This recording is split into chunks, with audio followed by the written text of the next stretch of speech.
ખૂબ સ્વાગત છે અને કરીને આપણે મંગલાચરણથી સ્ટાર્ટ કરીશું.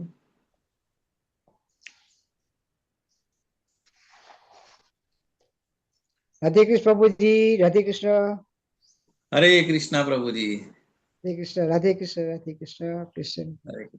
ઓકે, સો સ્ક્રીન વિઝિબલ, અવાજ બી બરાબર છે ને? તો આપણે ચાલુ કરીશું મંગલાચરણથી. હરે કૃષ્ણ પ્રભુજી. દેખાય છે ને સ્ક્રીન? Yes yes. તો આપણે આજનો લાસ્ટ સેશન 18મું ચેપ્ટર ચાલુ કરતા પહેલા આપણે ઇસ્કોન મેંગલુરુ શ્રી શ્રી રાધા ગોવિંદ એમના આપણે બ્લેસિંગ્સ લઈશું અને આપણી પરંપરા, બરાબર, એમને સંપૂર્ણ પરંપરા સિસ્ટમ અને આપણા હિઝ ગ્રેસ નામનિષ્ઠદાસ પ્રભુ એમને પણ આપણે થેન્ક યુ કહીશું અને એમને યાદ કરીને બધી પરંપરામાં જેટલા પણ આપણા પ્રીવિયસ આચાર્ય આવે શીલા પ્રભુપાદ, રાઈટ ફ્રોમ કૃષ્ણ ભગવાન થી લઈને બધા અત્યાર સુધી આપણે ગુજરાતી લેંગ્વેજના ધર્મેશ્વર કૃષ્ણ પ્રભુ કે એમના સતત ગાઈડન્સ હેઠળથી આપણે આ ક્લાસીસ ચલાવી રહ્યા છે અને લેવલ 1 આપણે આજે સક્સેસફુલી કમ્પ્લીટ કરીશું અને લેવલ 2 અગેન આવતીકાલથી ચાલુ. તો આપણી સતત પ્રયત્ન જે છે, બરાબર, બધાના, તો એમના બદલ આપણે બધાને યાદ કરીશું આપણે ગ્રેટિટ્યુડથી, બરાબર, કે આપણી આધ્યાત્મિક પ્રગતિ ડે બાય ડે ચાલુ રહે અને આપણે ક્યારે પણ એનાથી દૂર જઈએ નહીં. તો એના માટે આપણે મંગલાચરણથી સ્ટાર્ટ કરીશું. ઓમ અજ્ઞાનતિમિરાન્ધસ્ય જ્ઞાનાંજન શલાકયા ચક્ષુર ઉન્મિલિતમ યેન તસ્મૈ શ્રી ગુરુવે નમઃ. શ્રી ચૈતન્ય મનોભીષ્ટમ સ્થાપિતમ યેન ભૂતલે સ્વયં રૂપ કદા મહ્યમ દદાતિ સ્વપદાંતિકમ. વંદેહમ શ્રી ગુરુ શ્રીયુતપદ કમલમ શ્રી ગુરુન વૈષ્ણવાંશ્ચ શ્રી રૂપમ સાગ્રજાતમ સાગણ રઘુનાથાન્વિતમ તમ સજીવમ સાદ્વૈતમ સાવધૂતમ પરિજન સહિતમ કૃષ્ણ ચૈતન્ય દેવમ શ્રી રાધા કૃષ્ણ પાદા સગણ લલિતા શ્રી વિશાખાન્વિતાંશ્ચ હે કૃષ્ણ કરુણા સિંધુ દીનબંધો જગતપતે ગોપેશ ગોપિકા કાંત રાધા કાંત નમસ્તુતે. તપ્ત કાંચન ગૌરાંગી રાધે વૃંદાવનેશ્વરી વૃષભાનુસુતે દેવી પ્રણમામી હરિ પ્રિયે. વાંચા કલ્પતરુભ્યશ્ચ કૃપા સિંધુભ્ય એવ ચ પતિતાનાં પાવનેભ્યો વૈષ્ણવેભ્યો નમો નમઃ. નમો વિષ્ણુપાદાય કૃષ્ણપ્રેષ્ઠાય ભૂતલે શ્રીમતે ભક્તિવેદાંત સ્વામિનિતિ નામિને નમસ્તે સારસ્વતે દેવે ગૌરવાણી પ્રચારિણે નિર્વિશેષ શૂન્યવાદી પાશ્ચાત્ય દેશતારિણે. જય શ્રી કૃષ્ણ ચૈતન્ય પ્રભુ નિત્યાનંદ શ્રી અદ્વૈત ગદાધર શ્રીવાસાદિ ગૌર ભક્ત વૃંદ. હરે કૃષ્ણ કૃષ્ણ કૃષ્ણ હરે હરે હરે રામ રામ રામ હરે હરે. હરે કૃષ્ણ. મનીષભાઈ ટંડેલ, થેન્ક યુ. હરે કૃષ્ણ પ્રભુજી. You on. સરસ. હરે કૃષ્ણ. હરે કૃષ્ણ. મનીષા ગાંધી માતાજી, જેટલાનો પણ વિડીયો ઓન છે તેનો તો ખરેખર બહુ એપ્રિસિએબલ કહેવાય કે આટલા તમે ડેડિકેટેડલી ટાઈમ આપો. 18 દિવસ સુધી તમે સતત ભગવદ્ ગીતાના ડિફાઇન ટાઈમે તમે આવી જાઓ અને એ કરો છો. It is really good, appreciable. તો સ્ટાર્ટ કરીશું આપણે. તો સૌથી પહેલા એઝ યુઝ્યુઅલ આપણે ગઈકાલે શું શીખેલા એનું ખાલી ક્વિક રિવિઝન. આજે તો એમ તો ખરેખર તો આપણે 18 અધ્યાય એમ આજનો આપણે ગઈકાલ 17મા ચેપ્ટરમાં આપણી ભગવદ્ ગીતા ખરેખર કમ્પ્લીટ થઈ જાય છે, બરાબર. અને 18મો અધ્યાય આખું સારાંશ, જે સેકન્ડ ચેપ્ટર જે હતું એ ગીતાનો સાર હતો અને આ જે છે સારાંશ, બરાબર. કે અત્યાર સુધી આપણે જે ટોપિક્સ બધા શીખ્યા એનું અગેન એકવાર ક્વિક રિવિઝન કરીશું, બરાબર. તો નોર્મલી આપણને સ્કૂલમાં પણ જયારે ભણતા હતા ત્યારે આપણને ખબર છે કે સારા ટીચર, જે કોઈ પણ ટીચર હોય તે આપણને કોઈ બી વસ્તુ નવું ભણાવે તો કોઈ બી ચેપ્ટર ચાલુ કરતા પહેલા આપણે ચેપ્ટરમાં શું શું આવશે એના વિશે જ્ઞાન આપે અને ચેપ્ટર કમ્પ્લીટ થઈ ગયા પછી અગેન ક્વિક રિવિઝન પણ કરાવતા હોય છે. તો સેમ વે ભગવાન કૃષ્ણએ પણ ભગવદ્ ગીતા જે આપણે ખબર છે ફર્સ્ટ ચેપ્ટર થી ચાલુ થઈ હતી. એકચ્યુઅલી ફર્સ્ટ ચેપ્ટર એટલે કયું હતું કે કૃષ્ણ અર્જુનનું સૈન્ય નિરીક્ષણ કુરુક્ષેત્રની ભૂમિ ઉપર, અને પછી આખું પ્લાન જ હતું ભગવાનનું, બરાબર. આપણને હ્યુમન લોકોને ભગવદ્ ગીતા મળે એના માટે અર્જુનને એક કન્ફ્યુઝન ક્રિએટ કર્યું હતું યોગ માયા એને લીધે, બરાબર, કે પર્પઝફુલી એનો જે રથ હતો કોની સામે ઉભો રાખેલો? ફર્સ્ટ ચેપ્ટરમાં આવી ગયો ને. આપણને ભગવદ ગીતા આપવા માટેનું બેકગ્રાઉન્ડ તો તૈયાર કરવું પડે ને. તો એના માટે ભીષ્મ પિતામહ અને ગુરુ દ્રોણ જ્યાં હતા એમની સામે ઉભો રાખ્યો રથ, બરાબર. અને પછી એમને જોઈને તરત bewildered થઈ ગયો અર્જુનજી, અને પછી એમણે Your voice is not coming. અવાજ નથી આવતો પ્રભુ? Your voice is not coming. હરે કૃષ્ણ. કૌશિક પ્રભુ, અવાજ નથી આવતો? હરે કૃષ્ણ. અવાજ આવે છે. અવાજ આવે છે? હા, એ જ ને. આવે છે. હા, આવે છે અવાજ. ઓકે પ્રભુ, તમારું સેટઅપ જોઈ લો, તમારું વોલ્યુમ અથવા તો કઈ ડિવાઇસ યુઝ કરતા હોય તો એકવાર ડિસ્કનેક્ટ કરીને પાછા કનેક્ટ કરો. તો આ રીતે આપણે ફર્સ્ટ ચેપ્ટર ની અંદર જે અર્જુનજી bewildered થઈ ગયા અને એમને પછી યુદ્ધ ન કરવાના જે જસ્ટિફિકેશન આપેલું કે મારે યુદ્ધ નથી કરવું ને આ તે, બરાબર, જે યુદ્ધ ન કરવાના કારણો હતા. પછી એના જવાબની અંદર પછી સેકન્ડ ચેપ્ટર થી શરૂઆત થાય છે. અને એ મેઇન ઇમ્પોર્ટન્ટ એ શું થાય છે સેકન્ડ ચેપ્ટરમાં? ઇમ્પોર્ટન્ટ પોઈન્ટ, અર્જુનજીએ કૃષ્ણ ભગવાનનું શિષ્યત્વ ધારણ એક્સેપ્ટ કરે છે, બરાબર. પહેલા બંને ફ્રેન્ડ હતા અને પછી એ ભગવાનને 2.7 થી. ઓકે, કયો શ્લોક છે? યાદ છે કોઈને? હરે કૃષ્ણ, બોલો. શિષ્યસ્તેહમ સાધી મામ પ્રપન્નમ. ઓકે, સો આ રીતે શિષ્યત્વ ધારણ કર્યા પછી ભગવાન એને ભગવદ ગીતા, એટલે સેકન્ડ ચેપ્ટર થી ખરેખર ભગવદ ગીતા ચાલુ થાય છે. અને સેકન્ડ ચેપ્ટર ની અંદર મોસ્ટલી કયા કયા ટોપિક્સ આવવાના છે એના વિશે ભગવાન બધું બ્રીફ કરે છે, બરાબર. કર્મયોગ, ધ્યાન યોગ, બુદ્ધિ યોગ, અષ્ટાંગ યોગ, અને પછી સ્થિત પ્રજ્ઞાના લક્ષણ, એમાં પણ ઇમ્પોર્ટન્ટ લાસ્ટ જે 52 પછીના જે શ્લોકો છે એ. તો આ રીતે સેકન્ડ ચેપ્ટર અને પછી થર્ડ. હરે કૃષ્ણ. પછી થર્ડ ચેપ્ટર નામ શું છે? ચાલો ફટાફટ નામ બોલો. અને એ ચેપ્ટરમાં શું છે theme, note in detail, only one વર્ડમાં, કે થર્ડ ચેપ્ટર નું નામ શું છે અને એમાં ભગવાને શું મેસેજ આપેલો અર્જુન? કર્મયોગ, નિષ્કામ કર્મ, કર્મયોગ. One by one. કર્મ સારું કરવું જોઈએ. હા, કોઈ એક વ્યક્તિ બોલે, પછી બીજા વ્યક્તિ બીજા ચેપ્ટરમાં બોલશે. ઓકે, તો થર્ડ ચેપ્ટર ની અંદર એઝ તમે કીધું એ પ્રમાણે કર્મયોગ. તો કર્મયોગ ની અંદર કયા કઈ જાતના કર્મ છે, કર્મ, વિકર્મ અને અકર્મ, એ વિશે આપણે જોયું હતું, બરાબર. પછી ચોથા ચેપ્ટરમાં શું હતું?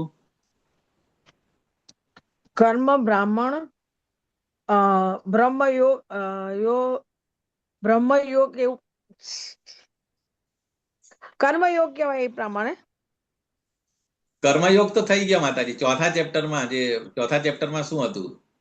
ચોથા ચેપ્ટર નું નામ અને એમાં બેઝિકલી શું હતું? ભગવાને શું કીધું હતું?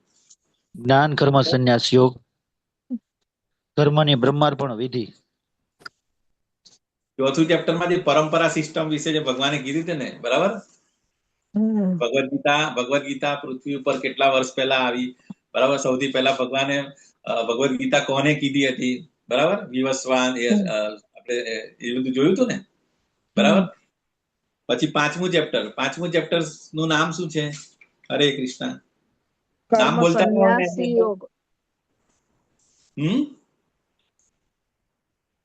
કર્મ સંન્યાસી યોગ, કૃષ્ણ ભાવના યુક્ત કર્મ. હા, કૃષ્ણ ભાવના યુક્ત કર્મ. તો આપણે ત્રીજું ચેપ્ટર કર્મયોગ જોયું અને ચોથું ચેપ્ટર આપણે દિવ્ય જ્ઞાન જોયું, બરાબર. એ બે નું કોમ્બિનેશન, બરાબર, કે સેન્ટર ની અંદર કૃષ્ણમાં કેવી રીતે લાવીને કેવી રીતે આપણે બધા એક્ટિવિટીઝ અથવા કર્મોને સ્પિરિચ્યુઅલાઇઝ, કૃષ્ણ કોન્શિયસ કરવા, એના વિશેનું એ ચેપ્ટર હતું, બરાબર. કે કર્મયોગ પરંતુ કૃષ્ણ ભાવનામૃત કર્મ કેવી રીતે કરીએ. અને પછી છઠ્ઠો અધ્યાય જે હતો એ શેનો હતો? ધ્યાન યોગ. ચાલો ફટાફટ બોલીશું આપણે, ફટાફટ બોલો. ધ્યાન યોગ ની અંદર શું હતું? આપણે શું જોયું હતું? એમાં બધા અલગ અલગ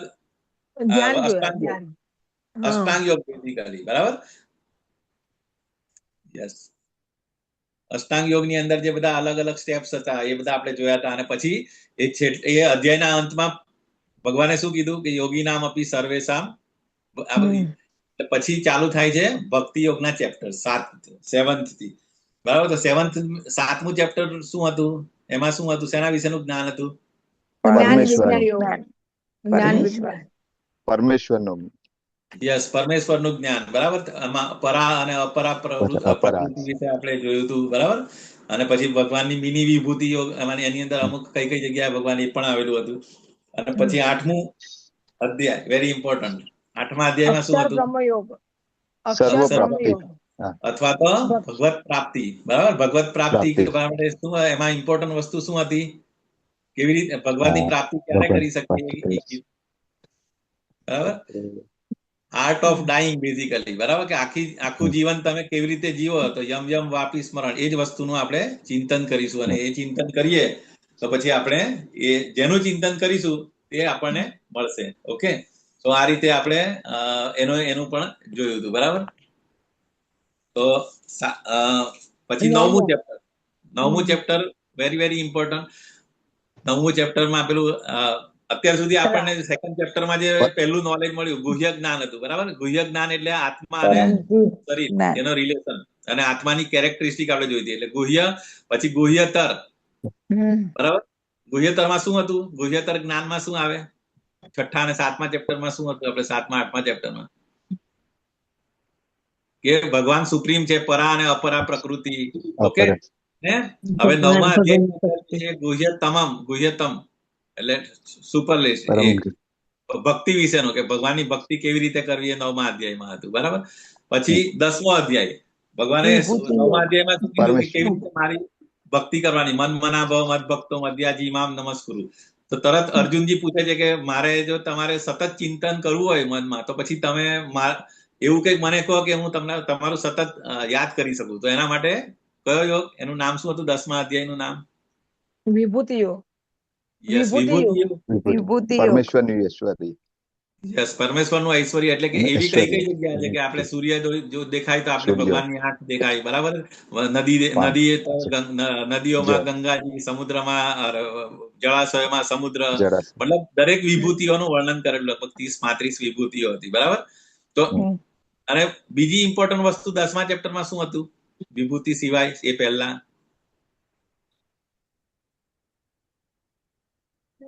4 ઇમ્પોર્ટન્ટ શ્લોક ને શું કહેવાય? 4 ઇમ્પોર્ટન્ટ શ્લોક આવેલા ને ભગવદ ગીતાના, ચતુશ્લોકી ભગવદ ગીતા 10.8, 9, 10, 11, બરાબર. સર્વસ્વ પ્રભુ. હા, તો એ ચતુશ્લોકી Bhagavad Gita again important in 10th chapter. પછી આવે છે 11મું ચેપ્ટર. 11મું ચેપ્ટર નું નામ શું અને એનો પર્પસ શું હતો એ પણ આપણે જોયું હતું, બરાબર. 11મું ચેપ્ટર વિશ્વરૂપ દર્શન. Yes, okay. તો એ શું કામ અર્જુનને વિભૂતિ યોગ તો કહી દીધું, ક્યાં ક્યાં ભગવાનના દર્શન કરવાના, પછી તરત શું કામ જરૂર પડી કે મારે હજી તમારા ડિટેલની અંદર વિરાટ રૂપના દર્શન કરવા છે? શું કામ? એના માટેનો પર્પસ પણ આપણે જોયો હતો કે કળિયુગની અંદર અને પર્ટિક્યુલરલી ફ્યુચરની અંદર અમુક લોકો પોતાને ભગવાન તરીકે એસ્ટાબ્લિશ કરવા પ્રયત્ન કરશે, બરાબર.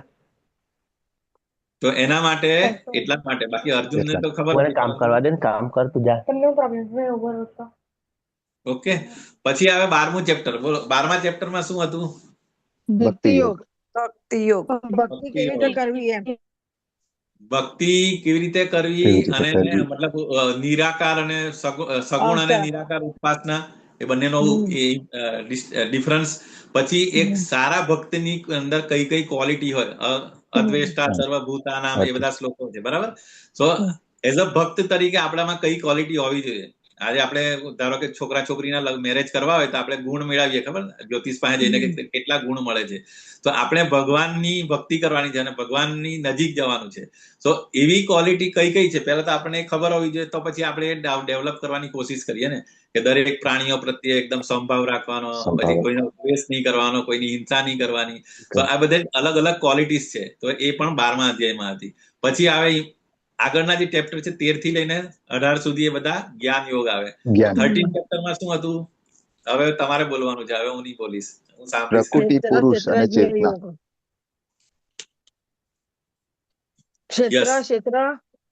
ક્ષેત્રજ્ઞ યોગ એટલે જ્ઞાનનો યોગ. પ્રકૃતિ. એની અંદર શું હતું? ક્ષેત્રજ્ઞમાં બેઝિકલી શું આપણે જોયું હતું ઇમ્પોર્ટન્ટ વસ્તુ?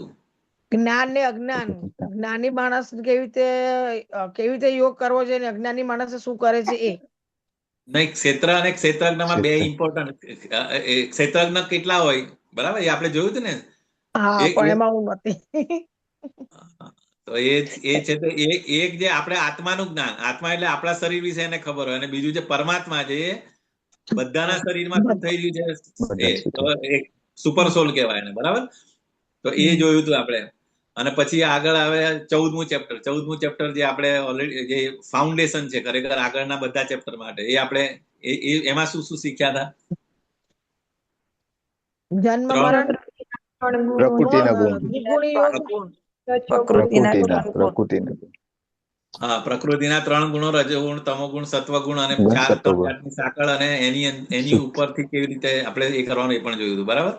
તો પ્રકૃતિના 3 ગુણો કે જેના વડે આપણે કંટ્રોલ હોય ભૌતિક જગતની અંદર જેટલા પણ છે બધા, આપણે બધા it is they are controlled by 3 modes of material nature, બરાબર. સો આપણે એમાંથી મુક્ત થવું હોય તો એના જે ગુણાતી આપણે જે ને ગુણાધીશ, ગુણાતીત અને આપણે બધા ગુણાધીન, એ 3 સબ્જેક્ટ એ પણ આપણે જોયેલા, બરાબર. સો આપણે માયાથી એ કરવું હોય તો આપણે ભગવાનને શરણે થવું પડશે. તો એ જોયું. પછી 15મો અધ્યાય, વેરી ઇમ્પોર્ટન્ટ. 15મા અધ્યાયમાં પુરુષોત્તમ પુરુષોત્તમ યોગ. પુરુષોત્તમ યોગ, યસ. પુરુષોત્તમ એમાં શું શું પુરુષોત્તમ હતું? યોગ. પુરુષોત્તમ યોગ. હા, પુરુષોત્તમ યોગમાં શું શું આપણે શીખ્યા હતા? એમાં 2 ઇમ્પોર્ટન્ટ શ્લોક હતા. પછી સરસ મજાનું એનાલોજી હતી. પેલા આપણે તળાવ કિનારે ઝાડ હોય, ઇન્વર્ટેડ ટ્રી વાળું, બનિયન ટ્રી, બરાબર. પીપળાનો, હા આધ્યાત્મિક જગત, પીપળાનો. આધ્યાત્મિક જગત અને ભૌતિક જગત, બરાબર. ભૌતિક એ જગત પણ એ વિશે જોયું હતું. અને કેવી રીતે આપણે 84 લાખ યોનિની અંદર આપણે કેવી રીતે, મતલબ ઉપરથી નીચે, બ્રહ્માજી ટોપ મૂળ છે. આપણા બધાનું મૂળ કોણ છે? બ્રહ્માજી છે. અને જેમ જેમ આપણે નીચે જઈએ એમ અલગ અલગ યોની બધી આવતી હોય છે. તો આપણે 4 પુરુષાર્થ જે આપણે એના વિશે વાત કરી હતી, બરાબર. ધર્મ, અર્થ, કામ અને મોક્ષ. એ પ્રમાણે આપણે સત્કર્મ કરીએ, સારા કર્મો કરીએ તો ઉપરના ધામમાં જઈએ, અને ખરાબ કર્મો કરીશું તો આપણે પશુ યોની કે વનસ્પતિ કે એ બધું બનાવી. તો એના વિશે વાત થઈ હતી. પછી આવે 16મું ચેપ્ટર. 16મું ચેપ્ટરમાં આપણે શું જોયું હતું કે 16મા ચેપ્ટરમાં બોલો? બીજા તો કોઈ બોલતા જ નથી, કોઈ હેન્ડ રેઝ નથી કરતું, કોઈ વિડીયો બી ઓન નહીં. બોલો કઈ 16મા ચેપ્ટર. હવે દેવી તો 2 આસુરી શક્તિ દેવ્યાસુર સંપ્રાતિ. દેવી આસુરી શક્તિ હા. દેવી આસુર સંપદ વિભાગ, બરાબર. તો સંપત્તિ એની અંદર હા. કઈ કઈ ક્વોલિટીઝ દેવતાઓમાં કઈ ક્વોલિટી, કયા દેવી ગુણ કયા છે, એ લગભગ આપણે જોયા હતા. 30 જેવી ક્વોલિટી હતી, બરાબર. અને અસુરોમાં કઈ ક્વોલિટી હોય, જે 5-6 ક્વોલિટી હતી ને, અહંકાર, દંભ, એ બધું, અહંકાર બરાબર. તો એ અસુરોની. અને પછી એમાં વધારે ડિટેલ આપણે દેવી ક્વોલિટી તો 12મા અધ્યાયમાં આપણે જોઈ હતી આગળમાં, પણ અસુરોમાં કઈ કઈ ક્વોલિટી હોય એ ડિટેલ 16મા ચેપ્ટરમાં વધારે ડિસ્ક્રાઇબ કર્યું કે એ લોકોનું થિંકિંગ કેવું હોય, એ લોકો ભગવાન જેવું કશું માનતા ના હોય, અને એના માટે પછી ભગવાન એ લોકોને એવી નીચેની યોનીમાં જ એ લોકો એ કરતા હોય છે, જે અસુર હોય એ લોકોને, બરાબર. પછી 17th ચેપ્ટર ની અંદર આપણે ગઈકાલે આવે, એ તો આપણે ખબર જ હોય, યાદ હોવી જોઈએ. તો આપણે શું ડિસ્કસ કર્યું હતું? શ્રદ્ધા વિભાગ યોગ. એમાં સત્વગુણ, રજોગુણ અને તામસિક ગુણની શ્રદ્ધા ઉપર બધું સમજાવ્યું હતું તમે. હા, એમાં મેઇન 5 વસ્તુ હતી, બરાબર. અન્ન 3 પ્રકારના હોય, બરાબર. પછી શ્રદ્ધા બી 3 પ્રકારની હોય. પછી યજ્ઞ, તપ, દાન, એ બધી ડિપેન્ડિંગ ઓન આપણે કયા મોડમાં છે એ પ્રમાણે આપણે એને એક્ઝિક્યુટ કરીશું. પરંતુ એનાથી ઉપર આપણે એક ઇમ્પોર્ટન્ટ વસ્તુ, એ શું ડિસ્કસ કરેલી આ 3 મોડ સિવાય? શુદ્ધ તત્વ. હા, શુદ્ધ સત્વની અંદર આ જ બધી વસ્તુ તમારે શુદ્ધ સત્વમાં કરો તો તમને નડે નહીં, અને તમે ખરેખર ભગવાનને, મતલબ સેન્ટરમાં ભગવાનમાં રાખે તો બધી વસ્તુ સ્પિરિચ્યુઅલાઇઝ થઈ જાય, બરાબર. અને એકદમ લાસ્ટમાં જયારે ચેપ્ટર પત્યું ઓમ તત્સત વિશે વાત કરી હતી, બરાબર. હરિઓમ તત્સત. હરિઓમ તત્સત, કે એના વિશે વાત કરી હતી. તો આપણે કોઈ પણ એક્ટિવિટી કરતા હોય, બરાબર, યજ્ઞ કરો, દાન કરો, કે ભગવાનનું નામ લો, તો આપણે આ રીતે ઓમ તત્સત, બરાબર. સો આ રીતે આપણે 17 ચેપ્ટર, અને એ જ વસ્તુ આની અંદર બધું આવશે, પણ થોડું હજી અર્જુનને થોડો ડાઉટ હશે, એ પહેલા શ્લોકની અંદર આપણે જોઈશું, બરાબર. હજુ ક્લેરિટી પૂછે છે. તો વિલ સ્ટાર્ટ વિથ આજનો અધ્યાય. બહુ મોટો છે, પરંતુ યસ પ્રભુ. મનીષ પ્રભુ, કઈ કહો છો તમે? ના પ્રભુ. ઓકે. સો આપણે 18.1 ની અંદર, બરાબર, અર્જુનજી પૂછે છે એટલે કન્ટિન્યુએશનમાં જ છે, બરાબર. તો અર્જુને પૂછ્યું, હે મહાબાહુ, હું સંન્યાસ, આ ચેપ્ટર નું નામ જ શું છે? મોક્ષ સંન્યાસ યોગ. ઓકે, અથવા તો આપણે એને આના પ્રમાણે એ ઉપસંહાર, તો ત્યાગની પૂર્ણતા, પરફેક્શન ઇન રેનાઉન્સિએશન. ઓકે, આપણે Bhagavad Gita as it is પ્રમાણે એનું નામ એ છે, ઉપસંહાર અથવા ત્યાગની પૂર્ણતા. તો અર્જુને અહીંયા પૂછ્યું છે કે હે મહાબાહુ, હું સંન્યાસ એટલે કે ત્યાગનો ઉદ્દેશ્ય જાણવા ઈચ્છું છું, અને હે કેસીની સુદન, હે ઋષિકેશ, હું ત્યાગમય જીવન એટલે કે સંન્યાસ આશ્રમ વિશે પણ જાણવા માંગુ છું. તો અહીંયા આગળ અર્જુન ભગવાનને કયા કયા નામથી સંબોધે છે અને એની પાછળનું ઇન્ટેન્શન બી છે. તો કયા કયા નામ છે, નામથી ભગવાનને એક જ શ્લોકમાં 3 નામ ભગવાન વિશે કહી છે. કયા કયા બોલો? હરે કૃષ્ણ. મહાબાહુ, સન્યાસી અને કેસી કેસી નિસી કેસી નિસૂદ અને ઋષિકેશ. હા, તો 3 થયા. એક મહાબાહુ, પછી કેસી નિસૂદન અને ઋષિકેશ. ઋષિકેશ. બરાબર. આપણને દરેક શબ્દનો મિનિંગ ખબર હોવો જોઈએ. ઋષિકેશ એટલે આપણને ખબર છે ઋષિ એટલે ઇન્દ્રિયોના સ્વામી, બરાબર. પછી કેસી નિસૂદન એટલે શું? કેસી નામના ઘોડાનું નામ છે ને, એનું એને એ કર્યું તું ને, હા, એક ઘોડાના ફોર્મમાં આવેલો હતો, બહુ પાવરફુલ હતો. ભગવાન એક ખાલી મુઠ્ઠી મારીને એનો નાશ કરેલો હતો, બરાબર. તો આ રીતે કેસી નિસૂદન અને ઋષિકેશ. ઓકે, મહાબાહુ એટલે મહાબાહુ તરીકે.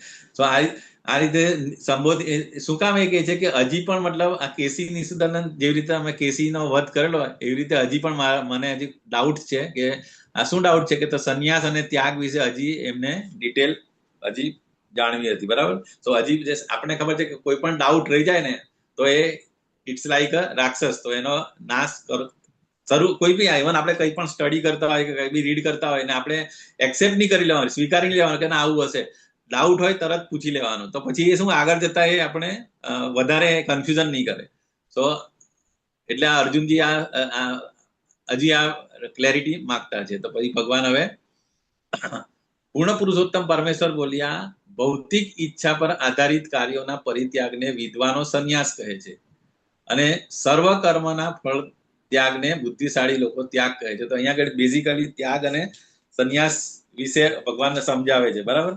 તો સંન્યાસ કોને કહેવાય કે અહીંયા ભગવાને શું કીધું?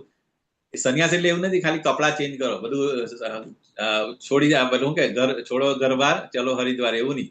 તમે સંન્યાસ વસ્તુ એટલે આપણે 16મા અધ્યાયમાં પણ આપણે એ જે ક્વોલિટી હતી સંન્યાસની, કે સંન્યાસ ક્યારે વ્યક્તિ ધારણ કરી. આપણને ખબર છે કે 4 વર્ણ અને 4 આશ્રમની અંદર જે પર્ટિક્યુલરલી આશ્રમ જે છે બ્રહ્મચર્ય, પછી ગૃહસ્થ, વાનપ્રસ્થ અને પછી સંન્યાસ, બરાબર. તો સંન્યાસ આશ્રમ બેઝિકલી આફ્ટર 75 આપણે જે મતલબ પેલું કેવું કે તમારી બધી રિસ્પોન્સિબિલિટી પતી જાય, તમે વાનપ્રસ્થમાં ડિટેચમેન્ટ શરૂ કરો અને પછી સંન્યાસની અંદર જે પણ તમે આખા લાઈફનું તમારું એક્સપિરિયન્સ હોય, જે તમે શીખ્યા હોય ભગવાન વિશે તમારું તો એને તમે અનટુ ધ લાસ્ટ પર્સન એટલે કે લોકો સુધી તમે કૃષ્ણ, બેઝિકલી આપણે કૃષ્ણને સેન્ટરમાં રાખીએ તો કૃષ્ણ કોન્શિયસનેસ તમારે ફૂલ ટાઈમ તમારે આ રીતે પ્રીચિંગ કરવાનું અને ઘર-બાર છોડીને તમારે આ રીતે ભગવાનનું 100% ટાઈમ ડિવોટ કરવાનો, અને એવા લોકો જ સંન્યાસ ધારણ કરી શકે, બરાબર.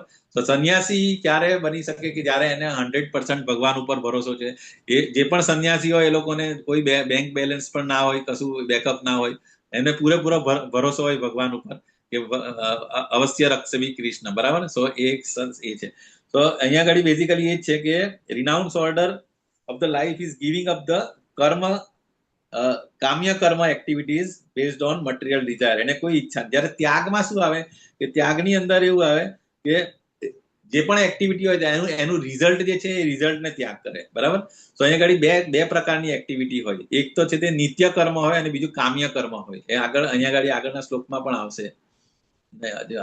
સો નિત્ય કર્મ એટલે શું કે જેવી રીતે સંધ્યા છે, વંદના છે, બરાબર. તો ડેઇલી ઓબ્લિગેટરી એક્ટિવિટી કે આપણે કરવાની છે એઝ પર સ્ક્રિપ્ચર્સ. આપણે સ્ક્રિપ્ચર્સમાં શું કીધું કે આપણા જે પણ શાસ્ત્રો છે એ એવું કે ભગવાનને યાદ કરવા જોઈએ, ભગવાનનું કામ કરવું જોઈએ, જે રીતે ભગવદ્ ગીતા ભાગવતમ હોય.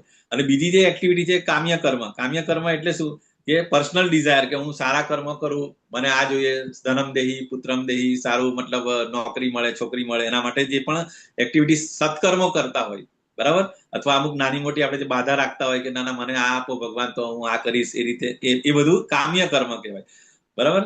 તો આ રીતે, પરંતુ અહીંયા સંન્યાસ વર્સિસ ત્યાગનું જે આપણે કમ્પેરિઝન કરીએ તો સંન્યાસ ગીવ અપ ઓલ કામ્ય કર્મ એટલે શું કે એને કોઈ ફ્રુટિવ બેનિફિટ જોઈતો નથી, અને પરફોર્મ્સ નિત્ય કર્મ એટલે કે જે ભગવાનને આ રીતે 24/7 યાદ કરતા હોય.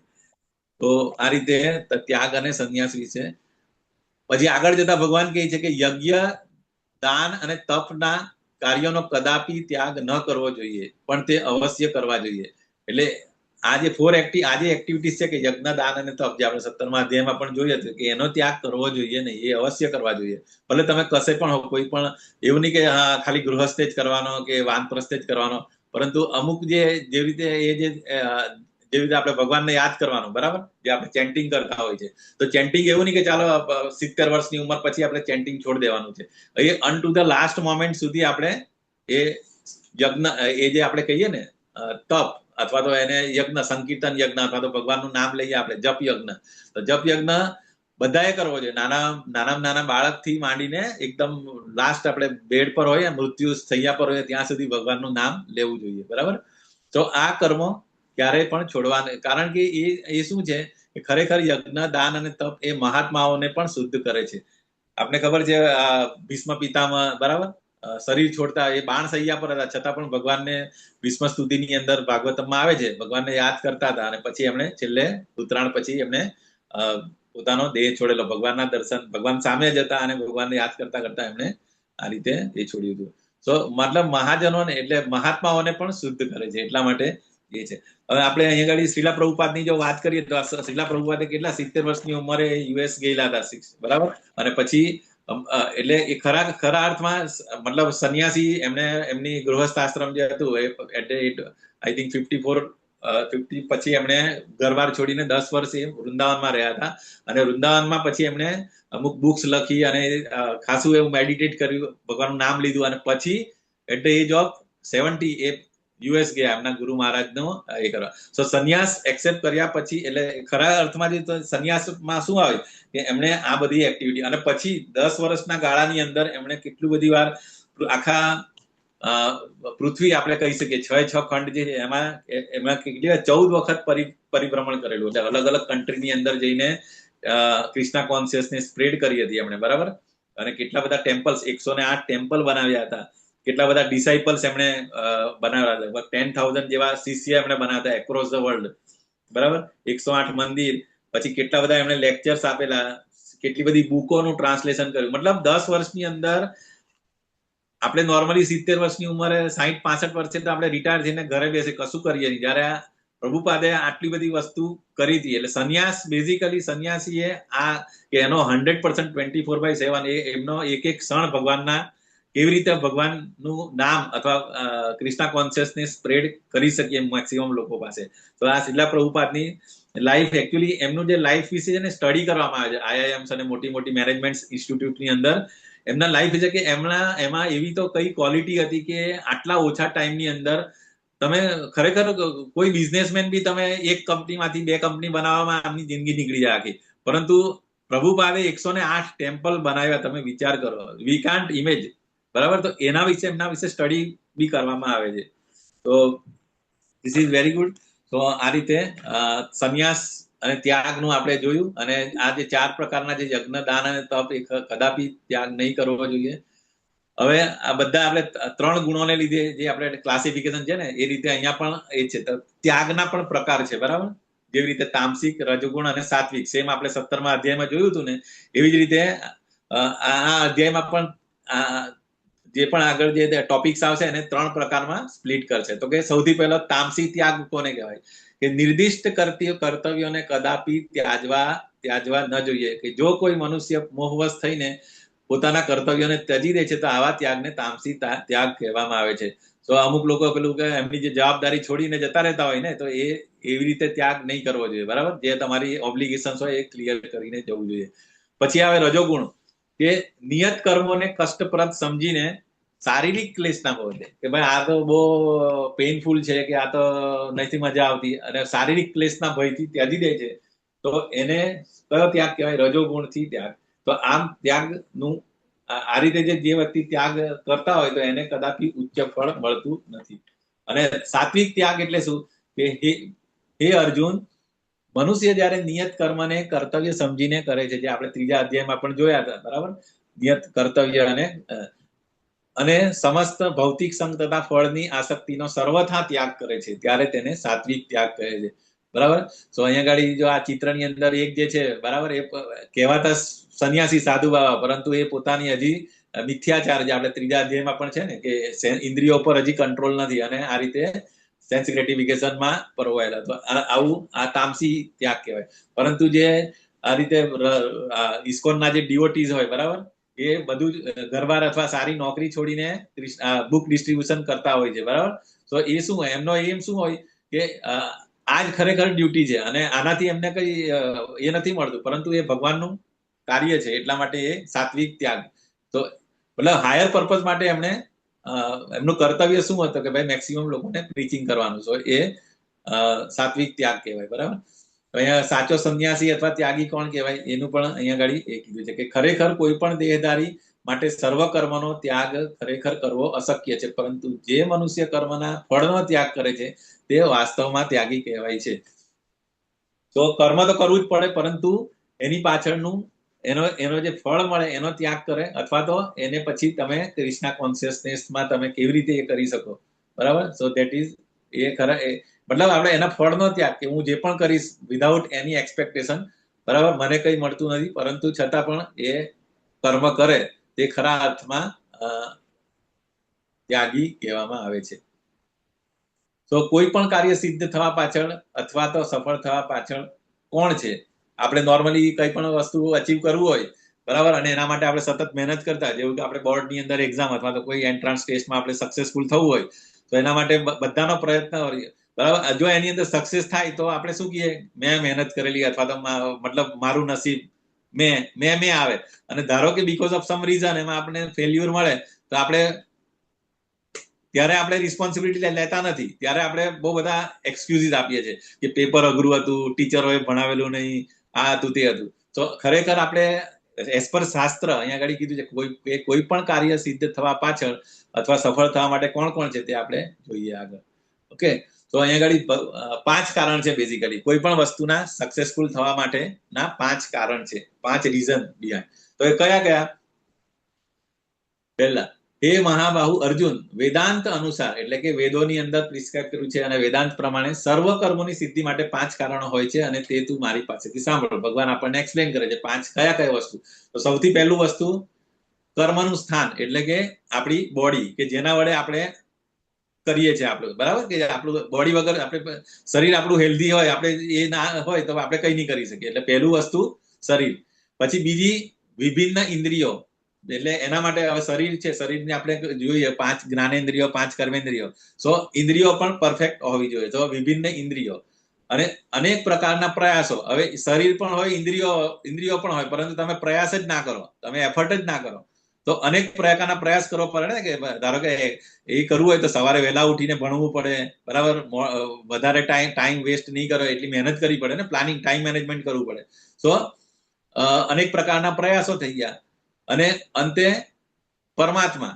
તો અને લાસ્ટમાં આ બધું સેન્કશન જ્યાં સુધી ભગવાનની ઓકે ના હોય ત્યાં સુધી તમારે બધું હોય. આપણે જોતા જ હોય અમુક વાર બધી છોકરાએ આખે વર્ષ મહેનત કર્યું હોય, બધું હોય, પણ છતાં બી સેન્કશન ના કરે, આપણા નસીબમાં ના હોય, નસીબમાં અથવા તો પરમાત્માની ઈચ્છા ના હોય, તો તમને સક્સેસફુલ મળતું નથી. તો આ રીતે 5 કારણો હોય છે, બરાબર.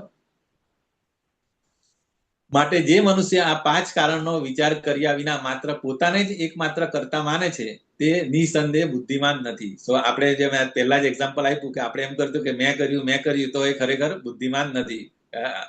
આપણે આ પાંચે વસ્તુ વિશે આપણે એમને ક્રેડિટ આપવી જોઈએ કે ના, whatever I am getting, કે જે પણ મને સક્સેસ મળી છે આ પાંચે નું રીઝન છે. અને મેઇન મોસ્ટ ઇમ્પોર્ટન્ટ પરમાત્મા, જે આપણે એને ભૂલી જઈએ છીએ. અને કઈ બી ખરાબ થાય તો કે મારા નસીબમાં ભગવાન મારા બાજુ જોતો નથી, ત્યારે પછી ભગવાનને 100% ડિસ્ક્રેડિટ આપવાની હોય ત્યારે ભગવાનને આપે. અને ક્રેડિટ જોઈતી હોય કઈ સારું કરે તો કે ના ના, તો મેં કરેલી, મારા છોકરાએ બહુ મહેનત કરી હતી એમ. તો આવું હોય છે. તો ખરેખર એ બુદ્ધિમાન નથી અને વસ્તુઓને યથાર્થ રૂપે, એટલે કે જે એઝ ઇટ ઇઝ છે એ રીતે નથી જોતો. ઓકે. પછી જે જ્ઞાનથી અસંખ્ય રૂપોમાં વિભક્ત થયેલા સર્વ, હવે આ જે રીતે આજે આપણે જોયું, બરાબર, એ આ શેનું હતું? સૌથી પહેલું આપણે જોયું એ ત્યાગ, બરાબર. ત્યાગના 3 પ્રકાર જોયા. પછી આપણે હવે જ્ઞાનના પ્રકાર, કોઈ પણ નોલેજ હોય તો નોલેજને પણ આપણે 3 માં ડિવાઈડ કરી શકીએ. તો પહેલું જે છે એ જે જ્ઞાનથી અસંખ્ય રૂપમાં વિભક્ત થયેલા જીવોમાં એક જ અવિનાશી આત્માને, જે આપણે 3જા 4થા અધ્યાયમાં પણ હતું ને, કે એ પછી કોઈ પણ યોનિમાં હોય, પછી ગાય હોય, કૂતરો હોય, કે ચાંડાલ હોય, કે કોઈ ઋષિમુનિ હોય, બરાબર, દરેકની અંદર પરમાત્મા, એની અંદર રહેલા પરમાત્માને જ જોઈ છે. એટલે આઉટર બોડી કોઈ પણ હોઈ શકે, પરંતુ દરેક જીવની અંદર પરમાત્મા રહેલા છે, એ વિઝન. તો એ જે નોલેજ હોય તેને સાત્વિક જ્ઞાન સમજવું, બરાબર. તો એક જ અવિભક્ત આધ્યાત્મિક પ્રકૃતિ જોવામાં આવે છે, બરાબર. પછી આવે છે રજોગુણ. રજોગુણમાં એવું આવે કે જે જ્ઞાનથી મનુષ્ય જુદા જુદા શરીરોમાં જુદા જુદા પ્રકારના જીવો જોઈ છે તે જ્ઞાનને રજોગુણી. એટલે આપણે કે ના ના, આ તો મારી જાતિનો છે, કે આ મારા કન્ટ્રીનો છે, કે અમેરિકન છે, કે ઇન્ડિયન છે, આપણે એ રીતે આપણે ડિફરન્ટ ટ્રીટમેન્ટ આપતા હોઈએ, બરાબર. આ શેના બેઝ ઉપર? શરીર ના એના, કે આ તો મારા હિન્દુ છે, કે મુસ્લિમ છે, કે એ રીતે. તો એને રજોગુણી જ્ઞાન કહેવાય. અને જે જ્ઞાન તામસી છે, તામસી એટલે કે મનુષ્ય અતિ તુચ્છ એવા કોઈ પણ પ્રકારના કાર્યને સર્વે સર્વા માનીને સત્યને જાણ્યા વિના તેમાં આસક્ત થાય, એટલે કોઈ પણ નોલેજ, બરાબર, તો એને મતલબ કોઈ પણ કાર્યને એટલે અમુક આપણે એ રીતે કહી શકીએ કે શાસ્ત્રોમાં હોય એનાથી વિરુદ્ધ એ પ્રમાણે, અથવા તો અમુક લોકો મિસગાઈડ કરતા હોય કે આ કરવા, જે રીતે આપણે એક્ઝામ્પલ આપીએ કે અમુક વાર લોકો બ્રેઇન વોશ કરે છે ને, કે તમે આ કરશો તો તમને કેટલી પેલી અમુક હૂર મળશે, જેવા આતંકવાદીઓને લોકોને બ્રેઇન વોશ કરતા હોય છે ને, કે તમે આ કરશો તો તમને બહુ બેનિફિટ મળશે એ રીતે. સો આ રીતે એવું નોલેજ હોય એ પણ એ પછી તામસિક નોલેજ કહેવાય. તો આ રીતે જ્ઞાનના પણ 3 પ્રકાર.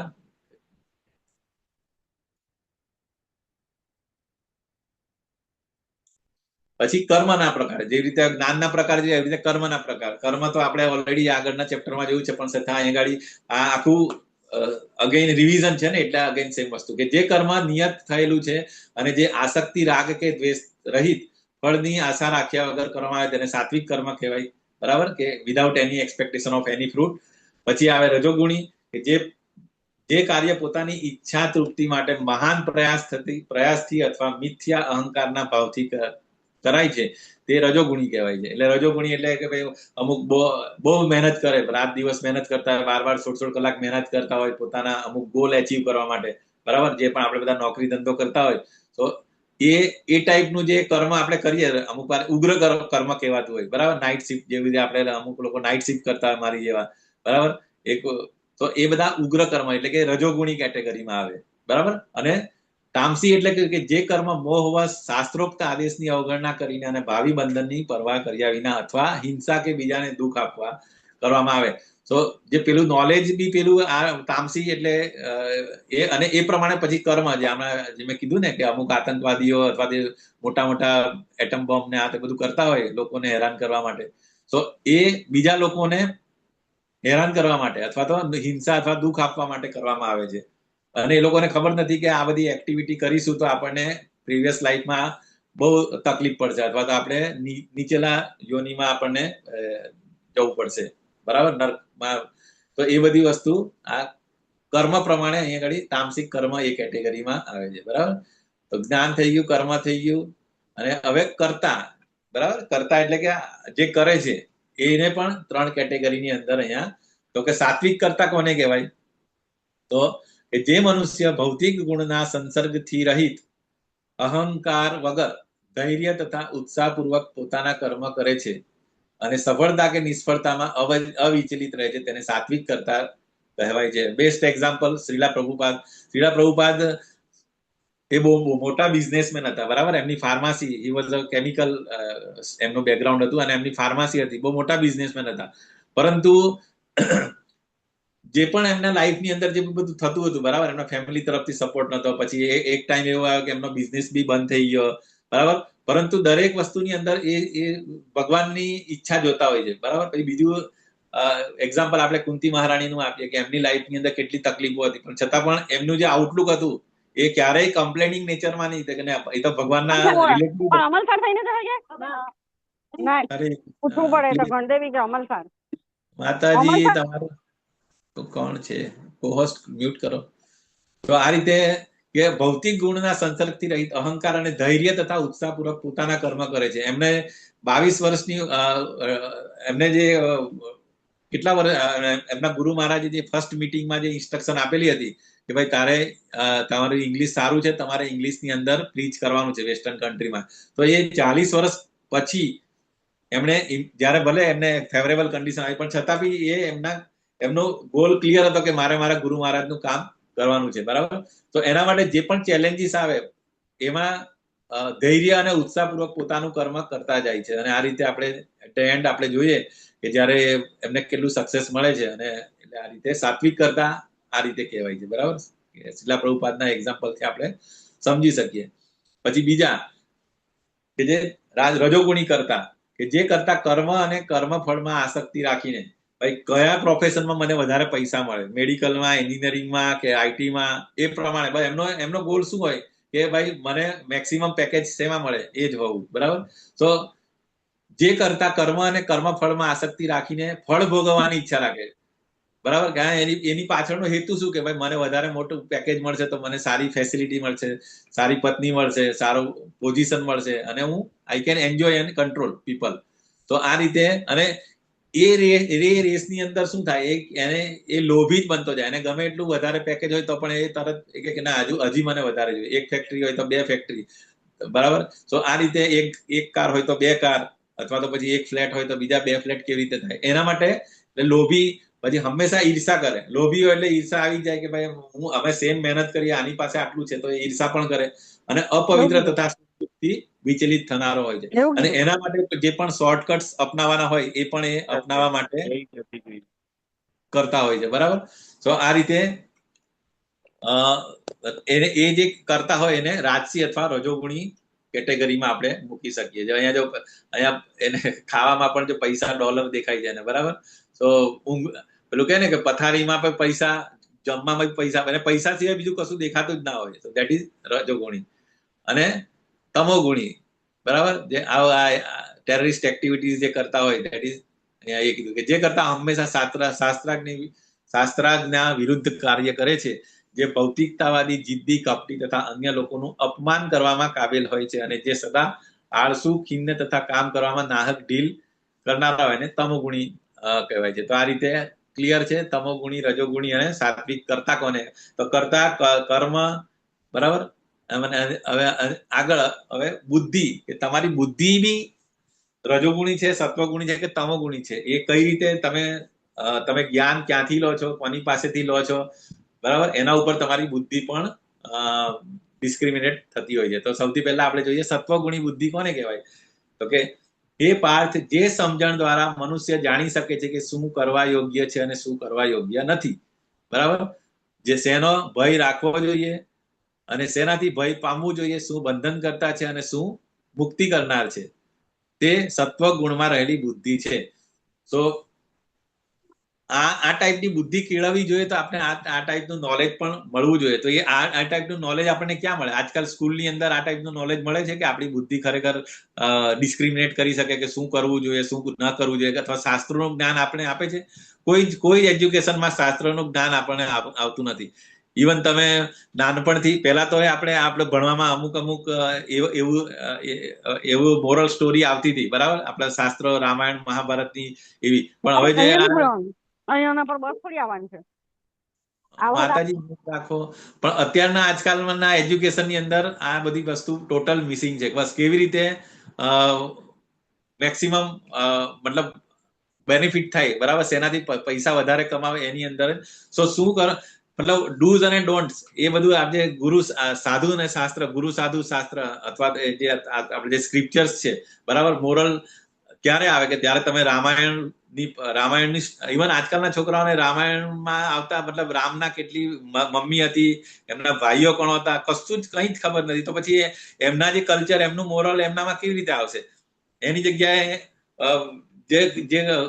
મતલબ જે ચારિત્ર ઘડતર માટે જે જોઈએ ને, અથવા તો જીવન જીવવા માટે જે નોલેજ જોઈએ ને, એ નોલેજ આપણને આજકાલના એજ્યુકેશન ની અંદર બિલકુલ નથી, બરાબર. તો પછી બીકોઝ ઓફ ધેટ શું થાય કે એમની બુદ્ધિ પછી આ સત્વગુણની અંદર સત્વગુણી રહી નહીં શકે. જેવી રીતે ભગવદ્ ગીતા ભાગવતમ ની અંદર આપણે જે રીડ કરીશું, અને પછી ગઈકાલના અધ્યાયમાં આપણે જોયું કે આપણે શું ખાઈએ એનું નોલેજ પણ નથી. શું ખાવું, શું પીવું, ક્યારે ઊંઘવું, કેટલા વાગે ઉઠવું. પહેલાના જમાનામાં બધું સ્ટ્રીમલાઈન હતું, પરંતુ હવે જ્યારથી આપણે ભૌતિક રેટ રેસમાં આવી ગયા છે ત્યારથી આપણે આ બધું ટોટલ ઇગ્નોર કરીએ છીએ. તો એને બીકોઝ ઓફ ધેટ રિઝલ્ટ આપણે આ જે ઇમ્પોર્ટન્ટ ફેક્ટર જે છે, બરાબર, સત્વગુણમાં રહેવાનું, એ આપણે મિસિંગ થઈને આપણે રજોગુણી અને તમોગુણી જે દિવસ વહેલા ઉઠવાની જગ્યાએ રાતે મોડે સુધી આપણે જાગતા હોઈએ અને રાતે લેટ સુધી ઊંઘતા હોઈએ, તો એની બધી બુદ્ધિ આ રીતે સત્વગુણમાં રહેતી નથી, બરાબર. પછી આવે છે રજોગુણ ની અંદર કે જે બુદ્ધિ ધર્મ તથા અધર્મ, કરવા યોગ્ય અને અકરવા યોગ્ય કર્મનો ભેદ કરી શકતી નથી. તે રાજસી અથવા રજોગુણી કહેવાય છે. તો અહીંયા ગાડી મતલબ જે કહે ને કે પાવર ઓફ ડિસ્ક્રિમિનેશન, તમે ભેદ સમજી શકવાનું એ વિવેક બુદ્ધિ ખોઈ નાખે છે, એ રજોગુણી કહેવાય. યસ નૈના માતાજી, અરે નારાયણની સુનૈના માતાજી, હેન્ડ રેઝ કર્યો તમે? કઈ ડાઉટ? ના પ્રભુજી, પહેલાનો છે. અચ્છા, પહેલાનો છે, મને હમણાં દેખાય. ઓકે. સો આ રીતે રજોગુણી બુદ્ધિ એ રીતે કે ભાઈ શું કરવું.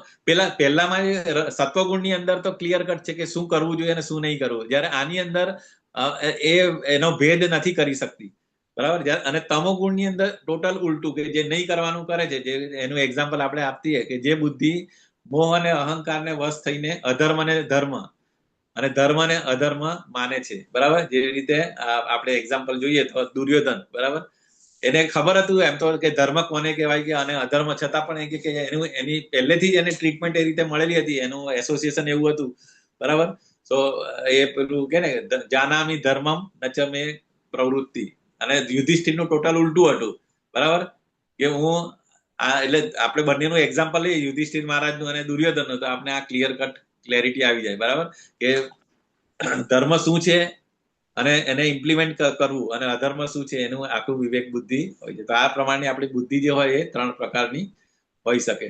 તો બુદ્ધિને પાવરફુલ કરવું હોય તો એનો એક જ રસ્તો, સિમ્પલ વસ્તુ છે. જેવી રીતે આપણે રોજ આપણે શરીરને શુદ્ધ રાખવું હોય તો આપણે સ્નાન કરવું પડે, બરાબર. ને ઉનાળાની અંદર આપણે ગરમી વધારે હોય, પરસેવો થાય, તો આપણે એકની જગ્યાએ 2-3 વાર બી નાહીએ તો આપણે શું શરીર ચોખ્ખું રહે અને આપણે ફ્રેશ રહીએ.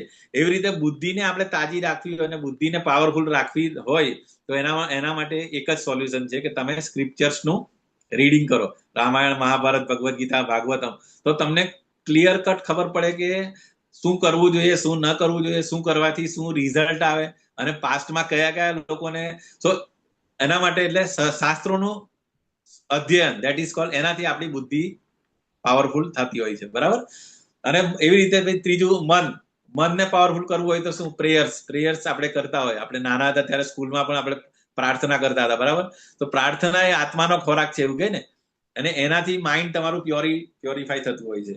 તો 3 ઇમ્પોર્ટન્ટ વસ્તુ, બોડી, માઇન્ડ અને ઇન્ટેલિજન્સ, ત્રણેયને આપણે કેવી રીતે ભગવાનના કાર્યની અંદર અથવા તો ભગવાન વિશે જે એમને એમના શાસ્ત્રોનું રીડિંગ કરીને તો આ 3 વસ્તુને તમે પ્યોરિફાય કરી શકો. ઓકે. હવે પછી આવે છે સુખ. બેઝિકલી સુખ અને દુઃખ જે છે એ રિલેટિવિટી છે, બરાબર. પણ છતાં પણ અહીંયા આગળ ભગવદ્ ગીતા પ્રમાણે સુખ કોને કહેવાય? સુખના પણ 3 કેટેગરીમાં કેટેગરાઇઝ કર્યું છે કે જે શરૂઆતમાં ઝેર જેવું લાગે પરંતુ અંતે અમૃત સમાન હોય છે, તથા મનુષ્યમાં આત્મ સાક્ષાત્કાર જાગૃત કરે છે, તે સાત્વિક સુખ કહેવાય છે. તો અહીંયા આગળ જો સવારે ઉઠવું એ દરેકને માટે ચેલેન્જિંગ, બરાબર, બહુ પેલું ઝેર જેવું લાગે ને એમાં બી પર્ટિક્યુલરલી શિયાળાની સવારમાં સવારે 4 વાગે ઉઠીને નાહી ધોઈને આ રીતે જપા કરવા બેસવું એ બહુ જ અશક્ય લાગે. એમ કોઈને તમે કહો તો ના 4 વાગે તો કઈ ઉઠાતું હોય, આ તો ઊંઘવાનો ટાઈમ એમ, બરાબર. પરંતુ એકવાર તમે પથારીમાંથી ઉઠી જાઓ અને પછી જે તમને જે મજા આવે એટલે અહીંયા ગાડી એ સાત્વિક સુખ કહેવાય, બરાબર. પછી તમે સવારે ઉઠીને આ રીતે મંગલા આરતી કરો, ભગવાનના દર્શન કરીને ભગવાનનું નામ લો. જયારે આખી દુનિયા સૂતી હોય અને તે વખતે તમે ભગવાનનું નામ લો તો દેટ ઇઝ એ સુખ ખરેખર એ સાત્વિક સુખ કહેવાય. કે શરૂઆતમાં ઝેર જેવું, પરંતુ અને જે તમારું પેલું સવારનું જે એક્સપિરિયન્સ હોય ને એનાથી આખો દિવસ તમારો એકદમ બ્લિસફુલ જાય, એની ઇફેક્ટ આખો દિવસ તમે પરફેક્ટ તમે અનુભવી શકો. તો એ સાત્વિક સુખ આપણે એને કહેવાય.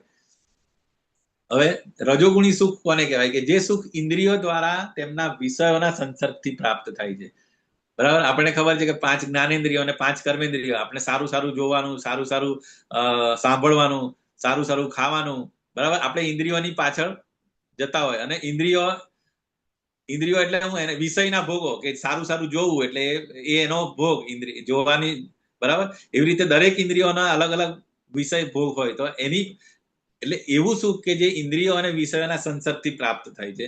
તે શરૂઆતમાં તો આપણને સારું લાગે કે ના બહુ મજા આવી, બહુ સરસ મૂવી હતું, પણ એટ ધ એન્ડ શું કે ભાઈ તમારા 3 કલાક વેસ્ટ થઈ ગયા. અને જે સ્ટુડન્ટ હોય, જે છોકરો હોય, એની એક્ઝામ હોય આવતીકાલે, બરાબર. અને એ જો કે ના આજ તો બહુ ફાઇનલ મેચ છે અથવા તો બહુ સરસ મૂવી રિલીઝ થયું છે, મારે તો જોવાનું જ. મેં તો નક્કી કર્યું કે કોઈ બી મૂવી આવે પહેલા દરેક શુક્રવારે રિલીઝ થાય તો પહેલા શોમાં પહેલા એમાં જ જોવાનું.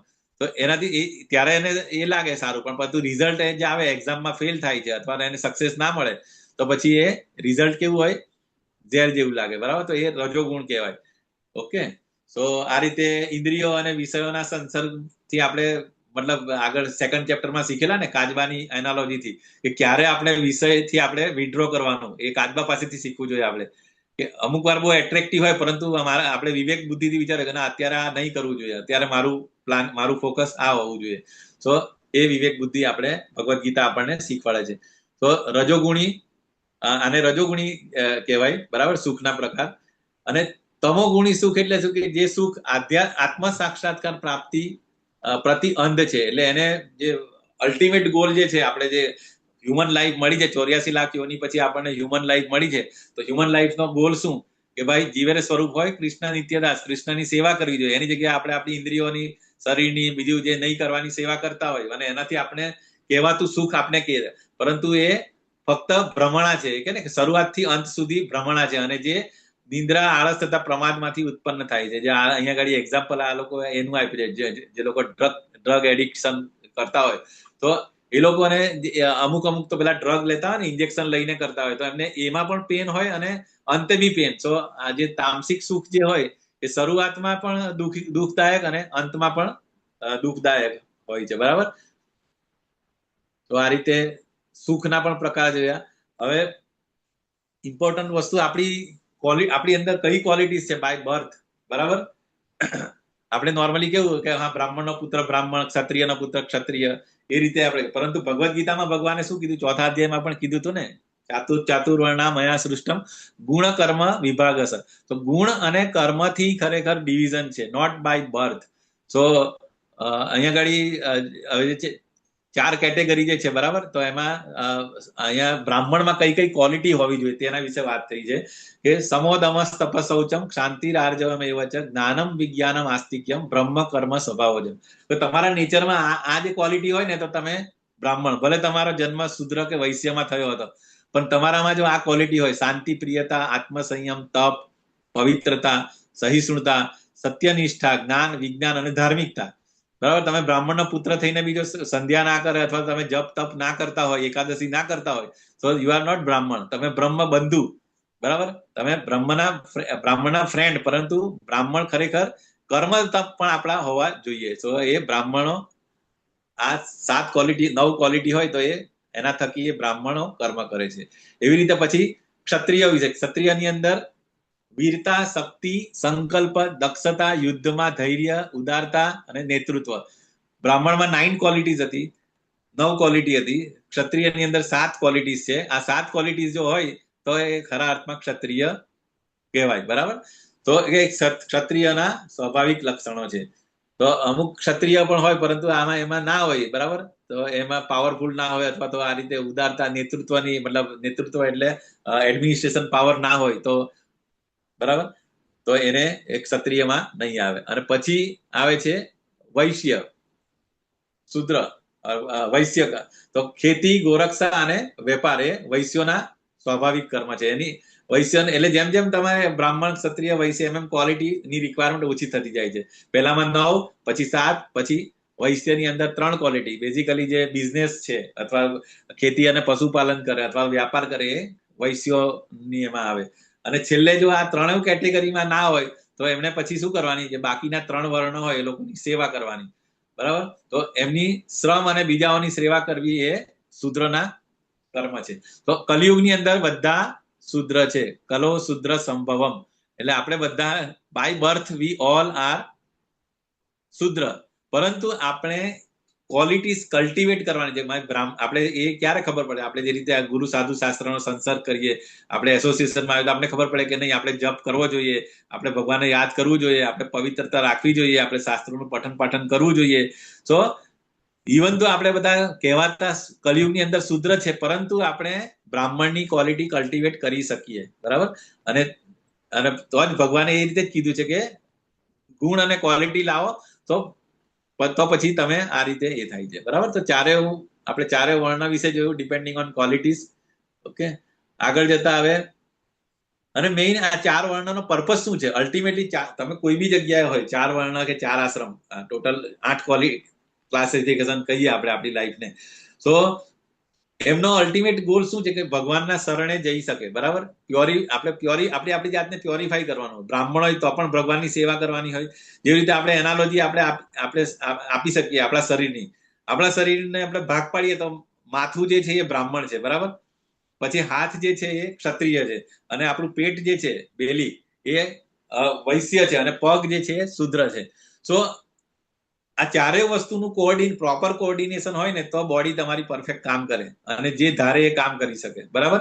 એવી જ રીતે સમાજમાં પણ જો આ ચારેય વર્ણ જે પરફેક્ટ એકબીજાના કોઓર્ડિનેશનથી કામ કરશે ને તો સમાજ ગ્રો કરશે અને મતલબ અલ્ટિમેટ ભગવાનના ધામમાં બધા જઈ શકશે. પરંતુ કે નહીં, બ્રાહ્મણ એવું વિચારે કે ના હું ઊંચી જાતિનો છું, પેલો તો શૂદ્ર કે વૈશ્ય છે એના ઘરનું પાણી બી મારે ના પીવાય, એવું ના કરવું જોઈએ. અથવા તો ભાઈ વૈશ્ય જે હોય એવું કે નહીં મારે બિઝનેસ માઇન્ડેડ હોય, મારે બધાનું એક્સપ્લોઇટેશન કરવું જોઈએ, કાળા બજાર કરીને બધા મતલબ પેલું કે ને કે કોઈની સામેવાળાની તકલીફ એ આની બિઝનેસ ઓપોર્ચ્યુનિટી, એવું બી ના હોવું જોઈએ. એટલે દરેક એ મતલબ જો એ ક્યારે શક્ય છે કે જ્યારે કૃષ્ણ કોન્શિયસ હોય, સેન્ટરમાં તમે ભગવાન રાખો તો જ એ વિચાર છે કે નહીં મારે બીજા બધાને સેવા ભાવ ત્યારે જ આવશે. અધરવાઇઝ પેલું કે ને કે એકબીજામાં એક્સપ્લોઇટેશન જ કરવાની જો આ રીતે હશે તો પછી ક્યારેય એ ના થાય, બરાબર. તો આપણે આ રીતે આપણી બોડીના પાર્ટ પ્રમાણે આપણે જોઈ શકીએ, બરાબર, કે આ બ્રાહ્મણ ક્ષત્રિય વૈશ્ય શૂદ્ર એ રીતે, અને બધાએ આ રીતે કોઓર્ડિનેટ કરીને ચાલવું જોઈએ, બરાબર. જે જીવ માત્રનું ઉદ્ભવ સ્થાન છે, એટલે આજે 4 વર્ણ માંથી કોણ ભગવાનના શરણે જઈ શકે. એટલે ક્વેશ્ચન આવો થાય કે અમુક લોકો કે ખાલી બ્રાહ્મણ હોય તો જ ભગવાનની ભક્તિ કરી શકે, તે જ ભગવાનના ધામમાં જઈ શકે, એવું નથી. કોઈ પણ આપણે વર્ણમાં હોઈએ તો આપણે અહીંયા એક સરસ મજાનું ઉદાહરણ અહીંયા આગળ ચિત્રમાં આપ્યું છે, મૃગારી કરીને હોય એ એનો બિઝનેસ, એનું પોતાનું ઘરનું પાલન એ રીતે કરે કે બધા પશુ પક્ષીઓને અડધા મારીને એ કરતા હોય. તો એમને નારદ મુનિ એકવાર આવીને કહે છે કે ભાઈ તું આ લોકોને કેમ તકલીફ આપે છે આટલા, કાં તો એ લોકોને પૂરા મારી નાખ, તો કે એ લોકોને મારી નાખો તો મારું ઘર કેમનું ચાલશે. તો કે તારું ઘરની ચિંતા છે તો હું તને કહું છું, ગેરંટી આપું છું તારું ઘર ચાલશે, તું આ લોકોને મારવાનું છોડ દે. તો એ પછી એનું ધનુષ્ય અને બાણ આપી દે છે, અને પછી એક સાધુ બનીને એક કુટીર બનાવીને ત્યાં એ જ ગામમાં વ્યવસ્થિત રહી છે. તો બધા લોકો એવું વિચારે છે કે અરે આ તો એકદમ મૃગારી હતો, એની જગ્યાએ આખું ચેન્જ થઈ ગયો. તો બધા લોકો સામેથી એને જે પણ જીવન નિર્વાહની વસ્તુ હોય ને એ આપતા હોય છે. આપણે જોતા હોય છે કે પહેલાના જમાનામાં એક્સચેન્જ પૈસાથી નહીં હતું, એકબીજાની જે રિક્વાયરમેન્ટ હોય ફૂડની એ આપતા હતા, બરાબર. જે રીતે ખેડૂતો હોય તો એ લોકો જે પણ પાક હોય તે બધાને, તો એવી રીતે એનું ઘર સરસ મજાનું ચાલતું હોય. અને પછી જયારે પાછા એકવાર નારદ મુનિ એના ફ્રેન્ડ જોડે એને મળવા આવે છે તો ત્યારે રસ્તામાં પ્રણામ કરતી વખતે જોઈ છે કે બધી કીડી હોય, નાની નાની કીડી હોય, તો એ કીડીને પણ નુકસાન નહીં કરે એના માટે એ પેલા પોતાના કપડાથી કીડીઓને સાઈડમાં કરે છે અને પછી એમના ગુરુને એ દંડવત પ્રણામ કરે છે. સો એની અંદર આટલું ટ્રાન્સફોર્મેશન આવ્યું એમ. સો આ રીતે કોઈ પણ મતલબ સ્પિરિચ્યુઅલ માસ્ટરનો રોલ આપણી લાઈફમાં એટલા માટે હોય છે કે આપણને આપણે કેવી રીતે જીવન જીવીએ છીએ એને આપણે શું કરવું જોઈએ, શું ન કરવું જોઈએ એનું જ્ઞાન આપણે આપે છે. બરાબર. તો અહીંયા આગળ આ રીતે ચારેય વર્ણમાંથી ભલે ગમે તેમાં હોય, પરંતુ ભગવાનના શરણે જો તમે જાઓ અથવા તો સ્પિરિચ્યુઅલ માસ્ટરના શરણે તમે જાઓ તો તમે આ રીતે લાઈફ ટ્રાન્સફોર્મ કરી શકો. બરાબર. પછી અહીંયા આગળ બહુ સરસ બીજું ચિત્ર છે કે અહીંયા જો એક હાથી છે, પછી વાંદરો છે, બરાબર, પછી આ માછલી છે, બરાબર. તો બધા અલગ અલગ કેટેગરી હોય છે, દરેકની અંદર સ્ટ્રેન્થ ડિફરન્ટ હોય છે. બરાબર. એકની અંદર સ્ટ્રેન્થ હોય તો બને કે બીજામાં ના હોય. હવે હાથી હોય તો હાથી ઝાડ ઉપર નહીં ચડી શકે, જે મંકી ચડી શકે. પાણીની અંદર માછલી જેટલી સ્પીડથી તરી શકે એ રીતે બીજા કોઈ પશુ પક્ષી ના તરી શકે. તો એવી જ રીતે અહીંયા આગળ એ કીધું છે કે અન્ય કોઈના સ્વધર્મ રૂપ કર્મને સ્વીકારીને તેને સારી રીતે ગણીને પોતાના નિયત સ્વધર્મ રૂપ કર્મ ને કરવા કરતા વધારે સારું છે કે પોતાનો ભલે તે પોતે સતીયુક્ત કરવામાં આવતું હોય પોતાનું કર્મ તે કરવું જોઈએ. એટલે અહીંયા આગળ બેઝિકલી આપણે એવું વિચારતા હોય ને કે ના આ બિઝનેસ ની અંદર તો બહુ પૈસા છે એટલે આપણે બ્રાહ્મણ હોય પરંતુ છતાં પણ આપણે શુદ્રનું જોબ લઈ લેતા હોય છે. બરાબર. તો એ રીતે અહીંયા આગળ આ ચિત્રથી એ જ કહેવા માંગે છે કે તમે જે બાય બર્થ અને જે તમારામાં ક્વોલિટી હોય ઇનહરન્ટ એ જ તમારે કરવાનું. બીજાની અંદર કમ્પેરિઝન કરીને તમે એની અનુકરણ નહીં કરવું જોઈએ. ઓકે. તો આ રીતે અહીંયા એ જ કીધું કે એ પાપથી પણ પ્રભાવિત નિર્દિષ્ટ કર્મ એટલે કે જે પોતાનું નિર્દિષ્ટ કર્મ છે એ જ કરવું જોઈએ સ્વભાવ પ્રમાણેનું. બરાબર. એટલે આ ચિત્રથી આપણે એ પણ પછી આ પ્રમાણે જે દિવ્ય અવસ્થામાં રહેલો હોય છે કે બ્રહ્મભૂત પ્રસન્નાત્મા ન સોચતી નકાંક્ષતી સમ સર્વેષુ ભૂતેષુ મદ ભક્તિ લભતે પરામ. એટલે જે અહીંયા આગળ સરસ મજાના જો આ જે ઇસ્કોન ડિવોટીસ છે, બરાબર, એટલે એકદમ ખુશમાં રહે છે કે જે દિવ્ય અવસ્થામાં રહેલો હોય છે તે તરત જ પરમ બ્રહ્મની અનુભૂતિ કરે છે અને પૂર્ણપણે આનંદમય બને છે. તે કદાપી શોક કરતો નથી કે કદાપી કશાની કામના પણ કરતો નથી. તે જીવ માત્ર પર સંભાવ રાખે છે અને તે અવસ્થામાં મારી શુદ્ધ ભક્તિ પામે છે. બરાબર. અહીંયા આગળ અમારા ગુરુ મહારાજ હિઝ હોલીનેસ જય પતાકા સ્વામી મહારાજનું પણ ચિત્ર છે.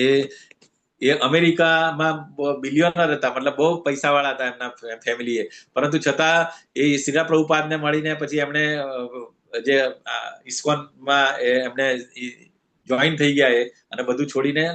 અને નોર્મલી આપણે લોકો કેવા અમેરિકાની સિટીઝનશીપ લેવા માટે આપણે પોતાની જાતને ધન્ય માનતા, જ્યારે આ વ્યક્તિ આટલા વર્ષો પહેલા 50 અત્યારે તો 75 વર્ષની ઉપર, સો એ આજથી 55-60 વર્ષ પહેલા એ અમેરિકા છોડીને અહીંયા ઇન્ડિયાની સિટીઝનશીપ લીધી. શું કામ માટે? કે અહીંયા ગાડી એના માટે કૃષ્ણ કોન્શિયસ અને એમના ગુરુ મહારાજ શ્રીલા પ્રભુપાદના રસ્તે ચાલવા માટે. બરાબર. કે શુદ્ધ ભક્તિ પામી શકે. That is the ultimate goal of it should be the ultimate goal of our life. Okay. So મદ ભક્તિ લભતે પરામ. પછી અહીંયા આગળ નવધા ભક્તિ સરસ મજાની અલગ અલગ આપણે પ્રહલાદ મહારાજ જે કહે છે ને ભાગવતમાં, શ્રવણમ કીર્તનમ વિષ્ણુ સ્મરણમ પાદ સેવનમ અર્ચનમ વંદનમ દાસ્યમ સાખ્યમ આત્મા નિવેદનમ. તો ભક્તિના 9 લક્ષણો છે. તમે કોઈ પણ એક તમે શરૂઆતમાં તમે શ્રવણથી કરી શકો. બરાબર. ભક્તિ સ્ટાર્ટ થાય શ્રવણથી. તમે બધા ખૂબ ભાગ્યશાળી છો કે તમે આટલા 18 દિવસ ભગવદ્ ગીતા આ રીતે સાંભળો. બરાબર. અને શ્રવણ એટલે તમે સાંભળો તો એનાથી તમારી ભક્તિ ડેવલપ થાય. અને શ્રવણ પછી કીર્તન એટલે શું? એ કીર્તન એટલે જે તમે સાંભળ્યું એ તમે કોકને કહો. બરાબર. દેટ ઇઝ કોલ્ડ કીર્તન. પછી સ્મરણ, જેટલું તમે સાંભળો ને જેટલું તમે કહો એટલું તમને યાદ પણ રહેશે. આપણે કહીએ ને કે એક્ઝામમાં આપણે જેટલું વાંચીએ, જેટલી વાર વાંચીએ, જેટલું લખીએ એટલું આપણે એક્ઝામમાં યાદ બી રહીએ. તો આ રીતે સ્ટેપ બાય સ્ટેપ છે. અને પછી આ 9 અલગ અલગ અંગો છે ભક્તિના. તમે કોઈ પણ 1 કે 2 કે બધા પણ એક્સેપ્ટ કરી શકો ડિપેન્ડિંગ ઓન અવર સિચ્યુએશન. આપણે શું કરી શકીએ. તો અહીંયા આગળ બધા જ ચિત્રની અંદર એ છે કે કેવળ ભક્તિ દ્વારા જે અલગ અલગ 9 રસ્તા છે. બરાબર. કાં તો શ્રવણ કરો, કીર્તન કરો, જો અહીંયા લક્ષ્મીજી છે પાદ સેવનમ કરે છે, અર્ચનમ, પછી અર્ચનમ આ 4 કુમાર્સ છે. બરાબર. અને વંદનમ એટલે અક્રૂરજી એ જે બતાવે છે. બરાબર. પછી દાસ્યમ, સાખ્યમ, આત્મનિવેદનમ બલિ મહારાજનું ઉદાહરણ છે. સાખ્યમ એટલે કૃષ્ણ અને અર્જુનજીનું ચિત્ર છે, બરાબર. સાખ્ય ભાવમાં ભગવાનની સેવા કરી છે. અને દાસ્યમ એટલે હનુમાનજી અને રામજી છે. તો આ રીતે તમે કયા ભાવમાં તમે ભગવાનને સરેન્ડર કરો અને સેવા કરો એના ઉપર તમારી ભક્તિ એ કરો છો, બરાબર. તો કેવળ ભક્તિ દ્વારા આપણે પૂર્ણ પુરુષોત્તમ પરમેશ્વરને મૂળ રૂપે જાણી શકીએ છીએ, બરાબર. અને આવી ભક્તિ વડે જયારે મનુષ્ય મારી પૂર્ણ ચેતનામાં રહે, મતલબ ભક્તિ એટલે એવું નથી કે ખાલી ભગવાનને યાદ કર, ખાલી મૃત્યુ થવાનું થતા તો બુઢાપામાં હું યાદ કરી લઈશ, અથવા તો હું ઓડિયો કેસેટ મૂકી દેવા હરિનામ લઈ લઈશ અને મારું મુક્તિ થઈ જશે અજામિલની જેમ. એવું શક્ય નથી. એના માટે તમારે day one થી પ્રયત્ન કરો. સતત સાંભળેલું હોય તો જ તમને એ મૃત્યુ સમય પણ યાદ આવશે, જે આપણે ભગવદ ગીતામાંથી શીખ્યા છે 7-8મા ચેપ્ટરથી. ઓકે, તો આ રસ્તાઓ છે અને આ રીતે તમે જો કરશો તો જ તમે અંતે ભગવાનના ધામમાં જઈ શકો, કારણ કે તમારી સંપૂર્ણ ચેતના depending on your full activity. Okay, તો આ રીતે તમે ભક્તિ કરી શકો. ભક્ત્યા મામ અભિજાનાતિ યાવન યાસમે તત્વત તતો મામ તત્વતો જ્ઞાત્વા વિસતે તદ અનંતરમ. જેવી રીતે આપણે મધ જે હોય બોટલની અંદર હોય, તો મધને આપણે ટેસ્ટ કરવો હોય તો આપણે એની બોટલનું કવર ખોલીને એને ટેસ્ટ કરવો પડે. ખાલી તમે બહારથી તમે ચાટો તો એનો ટેસ્ટ મળે નહીં. તો એવી જ રીતે ભક્તિ પણ એવું છે. યુ હેવ ટુ પ્રેક્ટિસ, બરાબર, તો જ એ તમને એનું સ્વીટનેસ ખબર પડશે, બરાબર. અને બીજું જે રીતે આપણે અહીંયા એમાં એમ્યુઝમેન્ટ પાર્કમાં જતા હોય તો ટિકિટ જોઈએ, એન્ટ્રાન્સ ટિકિટ જોઈએ ને. આપણે કોઈ મૂવી જોવા જતા તો ટિકિટ જોઈએ. એવી રીતે આપણે જો ગોલોક ધામમાં જવું હોય અથવા તો ભગવાનના ધામમાં પ્રવેશ કરવો હોય તો આપણને ટિકિટ જોઈશે. તો સિક્યુરિટી વાળો ટિકિટ માંગશે તો આપણી ટિકિટ કઈ? તો કે ભક્તિ. ભગવાન એ પૂછશે કે ભાઈ તમે શું કર્યું આખી જિંદગી? ભક્તિ કરી, શ્રવણ કર્યું, કીર્તન કર્યું, સ્મરણ કર્યું, મને કેટલું યાદ કર્યું, બરાબર, મારી કેટલી વાર નમસ્કાર કર્યો, કેટલી વાર મંદિર આવ્યા, કેટલી વાર ભગવદ ગીતા સાંભળી. તો આ ભક્તિ છે. બધી અલગ અલગ સ્ટેજીસ છે જે આપણે જોયું એ રીતે. તો આપણે આ એન્ટ્રી જોઈતી હોય ભગવાનના ધામમાં તો આપણે ભક્તિ રૂપી ટિકિટ આપણે અચીવ કરવી પડશે. એના માટે આપણો ટાઈમ અને એનર્જી આપણે આપવી પડશે. ઓકે, પછી મારા રક્ષણમાં રહેલો મારો શુદ્ધ ભક્ત બધા પ્રકારના કાર્યો કરતા હોવા છતાં મારી કૃપાથી સનાતન અને અવિનાશી ધામને પ્રાપ્ત કરે છે. તો અહીંયા આગળ પેલું કહે છે ને કે મારો ભક્ત એટલે જે તમે એકવાર સરેન્ડર કરી દીધું હશે ભગવાનને અથવા ગુરુ મહારાજને, તો પછી એ બધા પ્રકારના કાર્યો કરતો. એટલે કે અહીંયા જો આપણે ચિત્રમાં જોઈએ તો આ જે ડીઓટી છે એ શું કોમ્પ્યુટર પર બેઠા છે અને કામ કરે. જે આપણે ઓફિસમાં નોકરી કરતા હોય તે પણ આવું જ કામ કરતા હોય. પરંતુ એનામાં ને આમાં શું ફરક છે? આ જે ડીઓટી કામ કરે છે, ટેમ્પલનું કામ કરે છે અને એ ભગવાનના પ્લેઝર માટે કામ કરે છે. જયારે આપણે જે કરીએ છીએ, આપણે જે નોકરી કરીએ તો એનાથી જે પૈસા આવે આપણા ઘર ચલાવવા અને આપણા સેન્સ ગ્રેટિફિકેશનમાં યુઝ કરે છે. So that is very very important કે આપણા સેન્ટરની અંદર કોણ છે અને આપણે શેના માટે કામ કરીએ છીએ એના ઉપર એ છે. અને એટલા માટે અહીંયા કીધું કે મારી કૃપાથી સનાતન અને અવિનાશી ધામને પ્રાપ્ત કરે છે. વસ્તુ એની જ કરવાની છે, પરંતુ શુદ્ધ ભક્ત એટલે ભક્ત એટલે કે જે વિભક્ત નથી એ, બરાબર. આ જ પ્રકાર કામ એનું એ જ કરવાનું છે. આઈટી કોમ્પ્યુટરનું નોલેજ, એ ડેટા એન્ટ્રી બધું કરવાનું છે, પરંતુ એ ભગવાનના ખુશી માટે કરે છે, બરાબર. હવે આગળ એ કહે છે કે જો તું મારામાં ચિત્ત વાળો થઈશ તો તું મારી કૃપાથી બદ્ધ જીવન એટલે કે આપણું જે મટીરિયલ જગત જે છે એ દુઃખાલયમ અશાશ્વતમ છે, બરાબર. સો મેની મિઝરી, સો મેની તકલીફ છે. અહીંયા આગળ જન્મ, મૃત્યુ, જરા, વ્યાધિ છે. પરંતુ જો તું મારામાં ચિત્ત પરોવશે અને મારી ભક્તિ કરશે તો ક્યાં જશે? આધ્યાત્મિક જગતમાં જશે. તો ત્યાં આગળ શું છે? બરાબર, ત્યાં આગળ જન્મ, મૃત્યુ, જરા, વ્યાધિ નથી અને ભગવાનની સેવા જ કરવાની. ત્યાં કોઈ સ્કૂલ કોલેજ જવાનું નથી, કોઈ નોકરી કરવાની નથી, કોઈ બોસ નથી, કોઈ કશું નથી. ખાલી ભગવાનની સેવા કરવાની છે. તો અહીંયા આગળ બહુ ઇમ્પોર્ટન્ટ એક બાજુમાં એક સમુદ્ર બતાવ્યો છે અને એક ગાયના વાછરડાની ખુરી છે અને એની જે ઇમ્પ્રિન્ટ છે એની અંદર જેટલું પાણી હોય તો અને એને જો આપણે ઓળંગવું હોય તો એક નાનું બાળક હોય ને 5 વર્ષનું, એ બી એને ઓળંગી શકે. સો જો અહીંયા આગળ એ જ કીધું છે કે જો આપણે ભગવાનની અંદર ચિત્ત પરોવીને ભગવાનનું કાર્ય કરીશું અને કોન્શિયસમાં રહીશું, બરાબર, તો આપણે ઇઝીલી આ ભવસાગર જે છે મટીરિયલ જગત છે એને આપણે પાર કરીને ભગવાનના ધામમાં જઈ શકીશું, બરાબર. પરંતુ જો આ કાર્યમાં રહીશ નહીં અને ભગવાનનું સાંભળીશ નહીં, ભગવદ ગીતા અને ભાગવતમ, ભગવદ ગીતામાં જે ઇન્સ્ટ્રક્શન્સ આપી છે ભગવાને એ પ્રમાણે જો નહીં કરીશું તો પછી આપણે નષ્ટ થઈ જઈશું. એ ભગવાને 16મા અધ્યાયમાં પણ અલ્ટિમેટમ આપેલું છે ને કે જે મારું સાંભળશે નહીં, જે શાસ્ત્રો પ્રમાણે એની આજ્ઞા પ્રમાણે વર્તન નહીં કરશે એને હું ડે બાય ડે એને એ જ કરીશ, બરાબર. એને ક્યારે પણ મારી ભક્તિ આપીશ નહીં. તો આ રીતે આગળ જો અહીંયા આગળ સરસ મજાનું કોઈ ગમે એટલો તરવૈયો હોય બરાબર, પરંતુ સમુદ્રમાંથી કોઈ બચી શકે? સમુદ્રની લિમિટ એ હોય બરાબર, એમાં ગમે એટલું હોય તો પણ તમે એને અચીવ નહીં, મતલબ યુ કેન નોટ સર્વાઈવ. પરંતુ કોઈ આ રીતે ભગવાન અહીંયા આગળ ગરુડ ઉપર આવીને ડાયરેક્ટ જો કેટલા સરસ મજાનો હાથ લંબાવીને આપણને આ ભવસાગરમાંથી ઉગારે છે બરાબર. એવી જ રીતે આપણે સમુદ્રમાં આ રીતે ફ્લડમાં ડૂબતા હોય, પરંતુ કોઈ ઉપરથી એરોપ્લેન આવે, હેલિકોપ્ટર આવીને આપણને રેસ્ક્યુ ડોર આપતા હોય તો આપણે બચી શકીએ. તો આ ભવસાગરમાંથી જો મુક્તિ કરવી હોય તો આપણે ભગવાનને સરેન્ડર થવું પડશે, તો જ તમે બચી શકશો બરાબર. જે 12મા અધ્યાયમાં પણ આપણે જોયું હતું. પછી હે અર્જુન, પરમેશ્વર જીવ માત્રના હૃદયમાં વસે છે. સર્વસ્વ ચાહમ હૃદય સન્નિવિષ્ટ 15મા અધ્યાયમાં 15મો શ્લોક બરાબર. તો અહીંયા બે પક્ષીની એનાલોજી પણ આપી છે કે એક આત્મા છે અને બીજું પરમાત્મા છે. જે આત્મા જે છે પોતાના કર્મના ફળનું એ એન્જોયમેન્ટ કરે છે, અને જે પરમાત્મા જે છે સુપર સોલ તરીકે એ ખાલી એને ઓબ્ઝર્વ કરે છે બરાબર. ઉપદ્રષ્ટા અનુમંતા બરાબર, એ શ્લોક આવી ગયો છે ને આપણે. તો આત્મા અને પરમાત્મા અહીંયા બતાવ્યા છે બરાબર. તો અહીંયા આગળ એ જ કીધું છે કે હે અર્જુન, પરમેશ્વર જીવ માત્રના હૃદયમાં વસે છે અને ભૌતિક શક્તિના બનેલા યંત્ર, એટલે આપણું શરીર જે છે એ યંત્ર છે, 5 મહાભૂતનું બનેલું છે. એના ઉપર જેવી રીતે એક ડ્રાઈવર અને એ હોય છે, પાછળ પેસેન્જર હોય, તેવી રીતે આપણા શરીરમાં એ માયાથી ભ્રમણ કરાવી રહ્યા છે. આપણે કયા મોડમાં છે અને કઈ રીતે આપણે આપણું કોન્શિયસનેસ છે એ પ્રમાણે આપણે અલગ અલગ શરીર મળતા હોય છે ને આપણે આ રીતે સતત ભમતા હોય છે. તો અહીંયા ગાડી વેરી ઇમ્પોર્ટન્ટ છે ભગવાનને અને આ સોલ અને સુપર સોલ નો રોલ બરાબર. તો કૃષ્ણ આપણા હૃદયમાં પરમાત્મા સ્વરૂપે રહે છે. ઓકે, અને આજે એક મશીનમાં કેવું આ સોફ્ટવેર હાર્ડવેર, આપણે કોઈ બી હાર્ડવેર ને ચલાવવું હોય તો સોફ્ટવેર જોઈએ, એવી રીતે આપણે શરીરમાં પણ જ્યાં સુધી જીવ હોય ત્યાં સુધી આપણું શરીર ચાલતું હોય, કામ આપતું હોય, પણ જેવો આત્મા નીકળી જાય તો આપણે મૃત જાહેર થઈ જઈએ છીએ બરાબર. તો અહીંયા ગાડી આ રીતે બતાવ્યું છે. પછી કેવી રીતે એને ભગવાનને શરણ થવાનું એ પણ અહીંયા બતાવ્યું છે કે હે ભારત, સર્વથા સંપૂર્ણપણે તેમના શરણે જા, એટલે કે ભગવાનના શરણે જા, તેનાથી તું, એની કૃપાથી તું પરમ શાંતિ અને સર્વોપરી સનાતન ધામ પ્રાપ્ત કરે.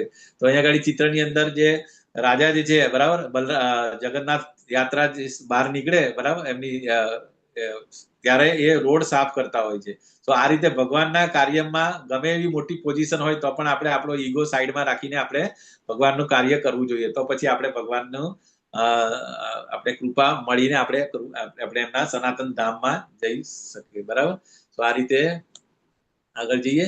તો આ પ્રમાણે મેં તને, એટલે અહીંયા ભગવાન ભગવદ ગીતાનું જ્ઞાન આપી દીધું અને કીધું કે મેં તને ગુહ્યતમ જ્ઞાન વિશે સમજૂતી આપી છે, એના વિશે તું વિચાર, મનન કર અને પછી તારી ઈચ્છા હોય તેમ તું વ્યક્ત કર. એટલે જો ભગવાને અહીંયા આગળ અર્જુનને પણ ફ્રી વિલ આપ્યું છે, એવું નથી કે હવે મેં તને કીધું એટલે તારે કરવાનું છે. એને કીધું કે મેં તને કીધું, પછી તને યોગ્ય લાગે એ તું કર બરાબર. તો વિચાર કર. અને આખું ભગવદ ગીતા કે ક્વેશ્ચન આન્સર, જે બી ડાઉટ હતો ભગવાને એનો ડાઉટ ક્લિયર કર્યો, અને પછી પણ એને કીધું કે હવે now whatever you think એ પ્રમાણે તું તારી ઈચ્છા પ્રમાણે તું કર બરાબર.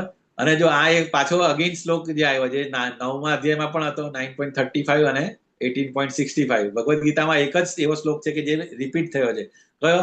મન મના ભવ મદભક્તો મધ્યાજી મામ નમસ્કુરુ મામે વૈશ્યસી સત્યમ તે પ્રતિજાને પ્રિયોસી મે.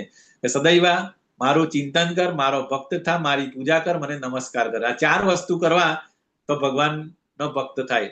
તો અને નિસંકપણે આપણે ભગવાન પાસે જઈ શકીશું. હું તને આનું વચન આપું છું બરાબર. આ ભગવાન અહીંયા ગેરંટી આપે છે બરાબર. અને કારણ કે તું મારો બહુ વહાલો મિત્ર છે. સો અર્જુન થકી ભગવાન આપણે બધાને કહી રહ્યા છે કે જો તું મારી પાસે આવવું હોય તો તારે આ 4 વસ્તુ કરવી પડશે, અને તું પણ મારો વહાલો છે. એટલે એવું નથી કે ખાલી અર્જુનને જ કહી છે, આપણે બધા ભગવાનના બાળકો જ છે, અને ભગવાનની ઈચ્છા છે કે આપણે બધા એમના ધામમાં પાછા જઈએ. તો આ એમનો રસ્તો ભગવાને બતાવ્યો છે બરાબર, કે આ રીતે તમે મારી પાસે આવી શકો. મન મના ભવ એટલે મારામાં મન લગાવો. એટલે જે કીધું ને, સવારે ઉઠીને વહેલા ઉઠીને 16 માળા કરો એટલે આ રીતે તમારું મન લાગશે. મારો ભક્ત થા, મને ભોગ લગાવો. આપણે જે પણ ખાઈશું, જે પણ ખાવું હોય એને પહેલા ભગવાનને ઓફર કરીને એઝ અ પ્રસાદ તરીકે લેવાનું. એટલે મદ ભક્તો, એટલે આ રીતે તમે ભક્ત થાય. અને મધ્યાજીમ એટલે કે મારી પૂજા કરો, ભગવાનની વર્શિપ કરો, ભગવાનને પછી નમસ્કાર કરો, મામ નમસ્કુરુ. ઓકે, સો આ 4 વસ્તુ કરીશું તો ડેફિનેટલી આપણે ભગવાનના ધામમાં જઈશું. અને અહીંયા બહુ લાસ્ટ ઇન્સ્ટ્રક્શન આપણે ભગવદ ગીતાની કહી શકીએ. શું? ભગવાન સર્વધર્માન પરિત્યજ્ય મામેકમ શરણમ વ્રજ અહમ ત્વામ સર્વ પાપેભ્યો મોક્ષયિષ્યામિ મા શુચઃ. સર્વ પ્રકારના ધર્મનો ત્યાગ કર અને મારા શરણમાં આવી જા, હું તારા સર્વ પાપોમાંથી ઉદ્ધાર કરીશ, ડરીશ નહીં. એટલે અહીંયા આગળ અગેન ભગવાન ઇન્સ્ટ્રક્શન આપે છે કે તારા જેટલા પણ કહેવાતા ધર્મ છે, કહેવત ધર્મ, કુટુંબ ધર્મ, સમાજ ધર્મ, દેશ ધર્મ, બરાબર, એ બધા તું છોડીને સરેન્ડર મને કર. સર્વ ધર્માન પરિત્યજ્ય મામેકમ શરણમ વ્રજ. અને બધા જે પણ તારા બધા પાપો હશે એમાંથી હું તારો ઉદ્ધાર કરીશ. ત્યાં અહીંયા ગજેન્દ્ર મોક્ષ ની ચિત્ર બતાવ્યું છે, બરાબર. ગજેન્દ્રને કેટલા હજારો વર્ષ સુધી ગજેન્દ્ર અને મગરની યુદ્ધ ચાલતું હતું, પણ છેલ્લે સરેન્ડર ગજેન્દ્રએ જેવું ભગવાનને કર્યું સરેન્ડર, અને એના પ્રીવિયસ જન્મમાં એ ડિવોટી હતો અને એને પ્રીવિયસ જન્મની સ્તુતિ યાદ આવી છેલ્લી ઘડીએ. પહેલા તો એને બહુ પ્રયત્ન કર્યો, એના ફેમિલી ના તે બધાએ પ્રયત્ન કર્યો, પણ છેલ્લે નહીં ચાલ્યું, તો છેલ્લે ભગવાનને સરેન્ડર કર્યો અને પછી ભગવાન એને આવીને બચાવે છે. પછી બીજું ઉદાહરણ અહીંયા દ્રૌપદીજીનું છે. એને બરાબર, એમણે બધા બચાવવા માટે બહુ પ્રયત્ન કર્યો, બરાબર. એમના પતિઓને જે હારી ગયેલા હતા, પછી ભીષ્મ પિતામહ, દ્રોણાચાર્ય, ધૃતરાષ્ટ્ર, બધાને પ્લીડ કર્યું કે તમે આ રીતે મને બચાવો, અને પોતે લાસ્ટમાં પોતે પણ હાથ પકડીને સાડી પકડી રાખી, તો બી નહીં થયું, કારણ કે દુશાસન કેટલા બધા હાથીઓનું બળ હતું એની અંદર. હવે એ ખેંચે તો ક્યાં એક સાડી રહી, તો છેલ્લે પછી એ હાથ પણ ઊંચા કરીને સરેન્ડર, હરે કૃષ્ણ કૃષ્ણ કૃષ્ણ હરે હરે, હરે રામ રામ રામ હરે. તો આ રીતે 100% તમે સરેન્ડર કરશો ભગવાનને, તો જ ભગવાન આવશે અને તમને આમાંથી બચાવશે. તો અહીંયા ગાડી એટલે એ જ કીધું છે કે સર્વધર્માન પરિત્યજ્ય. આપણે બાકી આ પણ કરીશું, પેલું પણ કરીશું અને ભગવાનનું બી કામ કરીશું, તો તમને દ્રૌપદીજીનું ઉદાહરણ એકદમ પરફેક્ટ આપણે એ રીતે કહી શકીએ કે જ્યારે પોતાનો હાથ પણ છોડી દીધો અને ભગવાન ઉપર 100% ભરોસો, ઇમિડિયેટલી ભગવાન સાડીના ફોર્મમાં આવીને પછી બચાવી. આપણને ખબર છે સ્ટોરી, બરાબર. તો ધીસ ઇઝ લર્નિંગ. તો જે મનુષ્ય ભક્તોના આ પરમ રહસ્યને બતાવે છે તે શુદ્ધ ભક્તિ પ્રાપ્ત કરે છે. જો આ વેરી ઇમ્પોર્ટન્ટ અગેન આપણા માટે એ છે કે આપણે જે પણ જાણ્યા, જે પણ કૃષ્ણ કોન્શિયસ, જે પણ કૃષ્ણજીની ઇન્સ્ટ્રક્શન છે ભગવદ્ ગીતાની, એ આપણે હવે આપણા પાસે નથી રાખવાની, એને આપણે સ્પ્રેડ કરવાની છે, આપણે આપવાની છે. તો અહીંયા ભગવદ્ ગીતામાં એ જ કીધું છે કે એ મોટામાં મોટી ભક્તિ છે કે જે આ મનુષ્ય ભક્તોને આ પરમ રહસ્ય બતાવે છે તે શુદ્ધ ભક્તિ પ્રાપ્ત કરે છે અને અંતે મારી પાસે આવશે, એમાં શંકા નથી. તો ધીસ ઇઝ એટલા માટે ઇસ્કોન ડિવોટીઝ જે છે ને, બધા book distribution, Bhagavad Gita marathon, Bhagavad Gita distribute કરતા હોય છે, બરાબર. સો એ બીકોઝ ઓફ ધેટ રીઝન ભગવાને ભગવદ્ ગીતામાં કીધું છે. અને આ રીતે જો શિલા પ્રભુપાદ દીક્ષા આપે છે, અને એકવાર તમે ફિલોસોફી કન્વિન્સ થઈ જાઓ ભગવદ્ ગીતા શું કહે છે, તો પછી ભગવાનને અચીવ કરવાના આ જે રસ્તા છે, તમારે you have to surrender to the spiritual master. જે 4 પરંપરામાં જે પણ આવતા હોય એમાં તમે ગુરુની દીક્ષા લો અને તમે પછી ભગવાનના ધામમાં જઈ શકો. આ જગતમાં એના કરતા કોઈ અન્ય સેવક નથી કે જે વધારે મને પ્રિય નથી અને વધારે પ્રિય થશે પણ નહીં, કે જે કૃષ્ણ કોન્શિયસને સ્પ્રેડ કરશે, જે ભગવદ્ ગીતાનું જ્ઞાન સમાજમાં અને મેક્સિમમ લોકોને સ્પ્રેડ કરશે, તો એ જે સેવક જે છે એ મને સૌથી વધારે પ્રિય છે. આ ભગવાનનું ડિસિઝન છે, બરાબર. અને ફ્યુચરમાં પણ મને આનાથી વધારે કોઈ પ્રિય થશે નથી. તો આ ભગવાને 5000 વર્ષ પહેલા, એટલે એમ તો બહુ પહેલા આપણે જોયું તે પ્રમાણે, પણ ભગવાને અર્જુનને ત્યારે કીધું. એટલા માટે અત્યારે બી કેટલા બધા લોકો આ કામમાં લાગી રહ્યા છે, બીકોઝ દે આર ડુઈંગ ભક્તિ. અને હું જાહેર કરું છું કે જે મનુષ્ય આ સંવાદનું અધ્યયન કરે છે, એટલે કે જે ભગવદ્ ગીતા વાંચે છે, સાંભળે છે અથવા તો બોલે છે, તે પોતાની બુદ્ધિથી મારી પૂજા કરે છે. એટલે આપણે પત્રમ પુષ્પમ ફલમ તોયમ, એ તો આપણે ભગવાને 9મા અધ્યાયમાં કીધું છે. પરંતુ આ પણ એક ભક્તિ છે કે આપણે આપણી બુદ્ધિથી આપણે ભગવાનની પૂજા કરીએ, કે આપણે આ ભગવાનના જે મેસેજ જે છે આપણે કોઈને કહીએ. તો ભગવાનની આ રીતે આપણે બુદ્ધિથી પણ ભગવાનની, એટલે આગળ બી કીધું ને, ભગવાનને શું જોઈએ, આપણા મન, બુદ્ધિ ભગવાનને આપણે, અને અહંકાર આપણે ભગવાનને આપવા જોઈએ. સો આ ભગવાન આપણે બુદ્ધિથી આપણે પૂજા કરી શકીએ છીએ.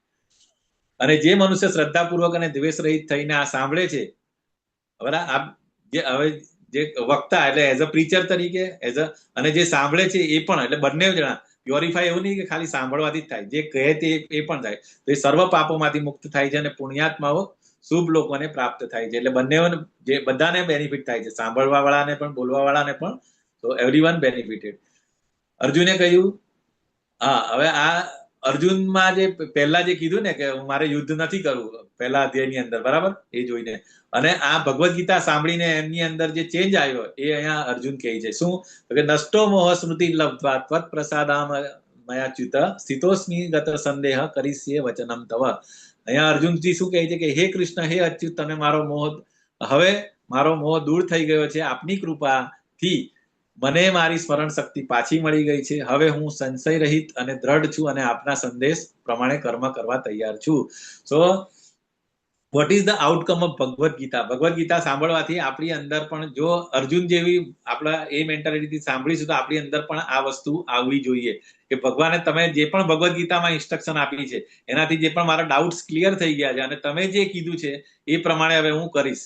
તમે જે કીધું છે કે આ સત્વગુણી ખાવાનું, બરાબર, અકર્મ કરવાનું, બધી જે ઇન્સ્ટ્રક્શન છે તમારે નોટ ડાઉન કરવાની. ભગવાને કઈ કઈ ઇન્સ્ટ્રક્શન આપી, અલગ અલગ અધ્યાયમાં અલગ અલગ ઇન્સ્ટ્રક્શન છે.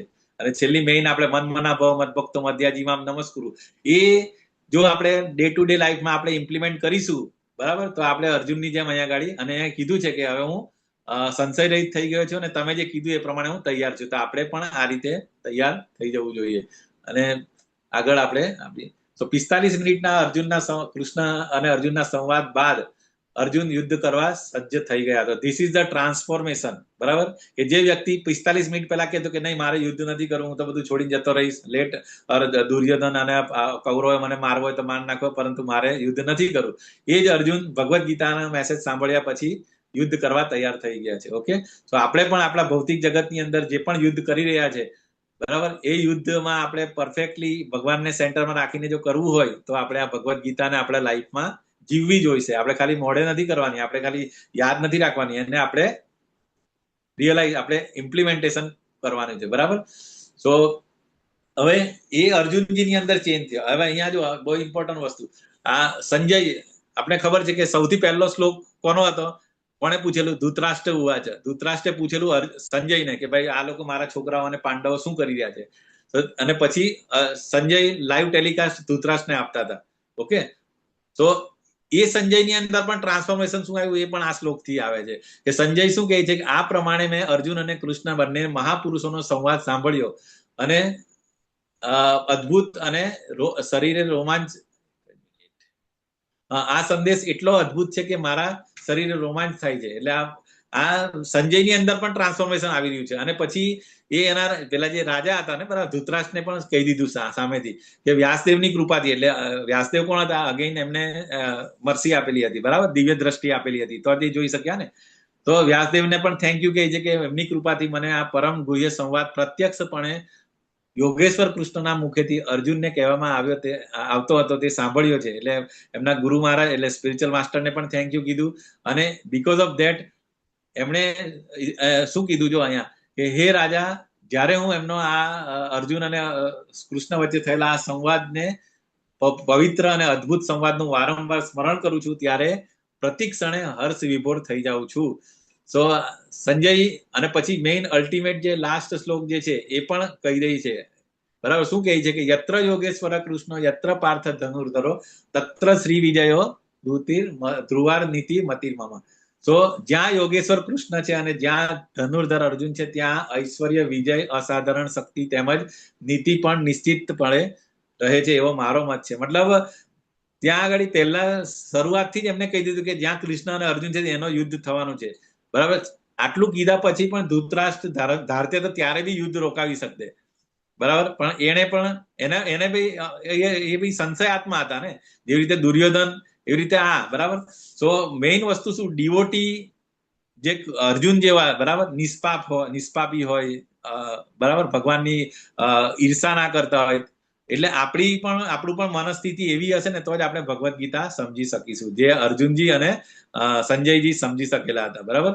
તો આ રીતે આપણે લાઈફ લેસન પાઠ આપણે શું શીખી શકીએ તો કે જો કૃષ્ણ તમારી સાથે હશે તો તમે જીવનમાં હંમેશા જીતી શકશો, બરાબર. કે ઓલવેઝ કૃષ્ણને આપણે never forget Krishna, always remember Krishna, કે કૃષ્ણ ઓલવેઝ વિથ યુ. તો તમે કોઈ પણ સિચ્યુએશનની અંદર તમારે કોઈ પ્રોબ્લેમ આવશે નહીં, બરાબર. અને બીજો સંદેશ તો કે આપણે આત્મા છીએ, આપણે જે બોડીલી પ્લેટફોર્મથી ઉપર આવવાનું છે. આપણે નોર્મલી અત્યાર સુધી બોડીલી પ્લેટફોર્મથી આ મારું મેં કરતા હતા, એની જગ્યાએ આપણે હવે સેન્ટરમાં કૃષ્ણ રાખવાના છે, બરાબર. આપણે આત્મા છીએ અને ભગવાન કૃષ્ણ એ સર્વોચ્ચ વ્યક્તિત્વ છે. તો આટલા 18 દિવસના ભગવદ્ ગીતા પછી એક વસ્તુ આપણે માઇન્ડમાં ક્લિયર થઈ જવું જોઈએ કે સર્વોચ્ચ વ્યક્તિત્વ કોણ છે. સર્વોચ્ચ અને વ્યક્તિત્વ ભગવાન એ લાઇટ નથી. નો ડાઉટ લાઇટ એ ભગવાનના શરીરનું તેજ છે.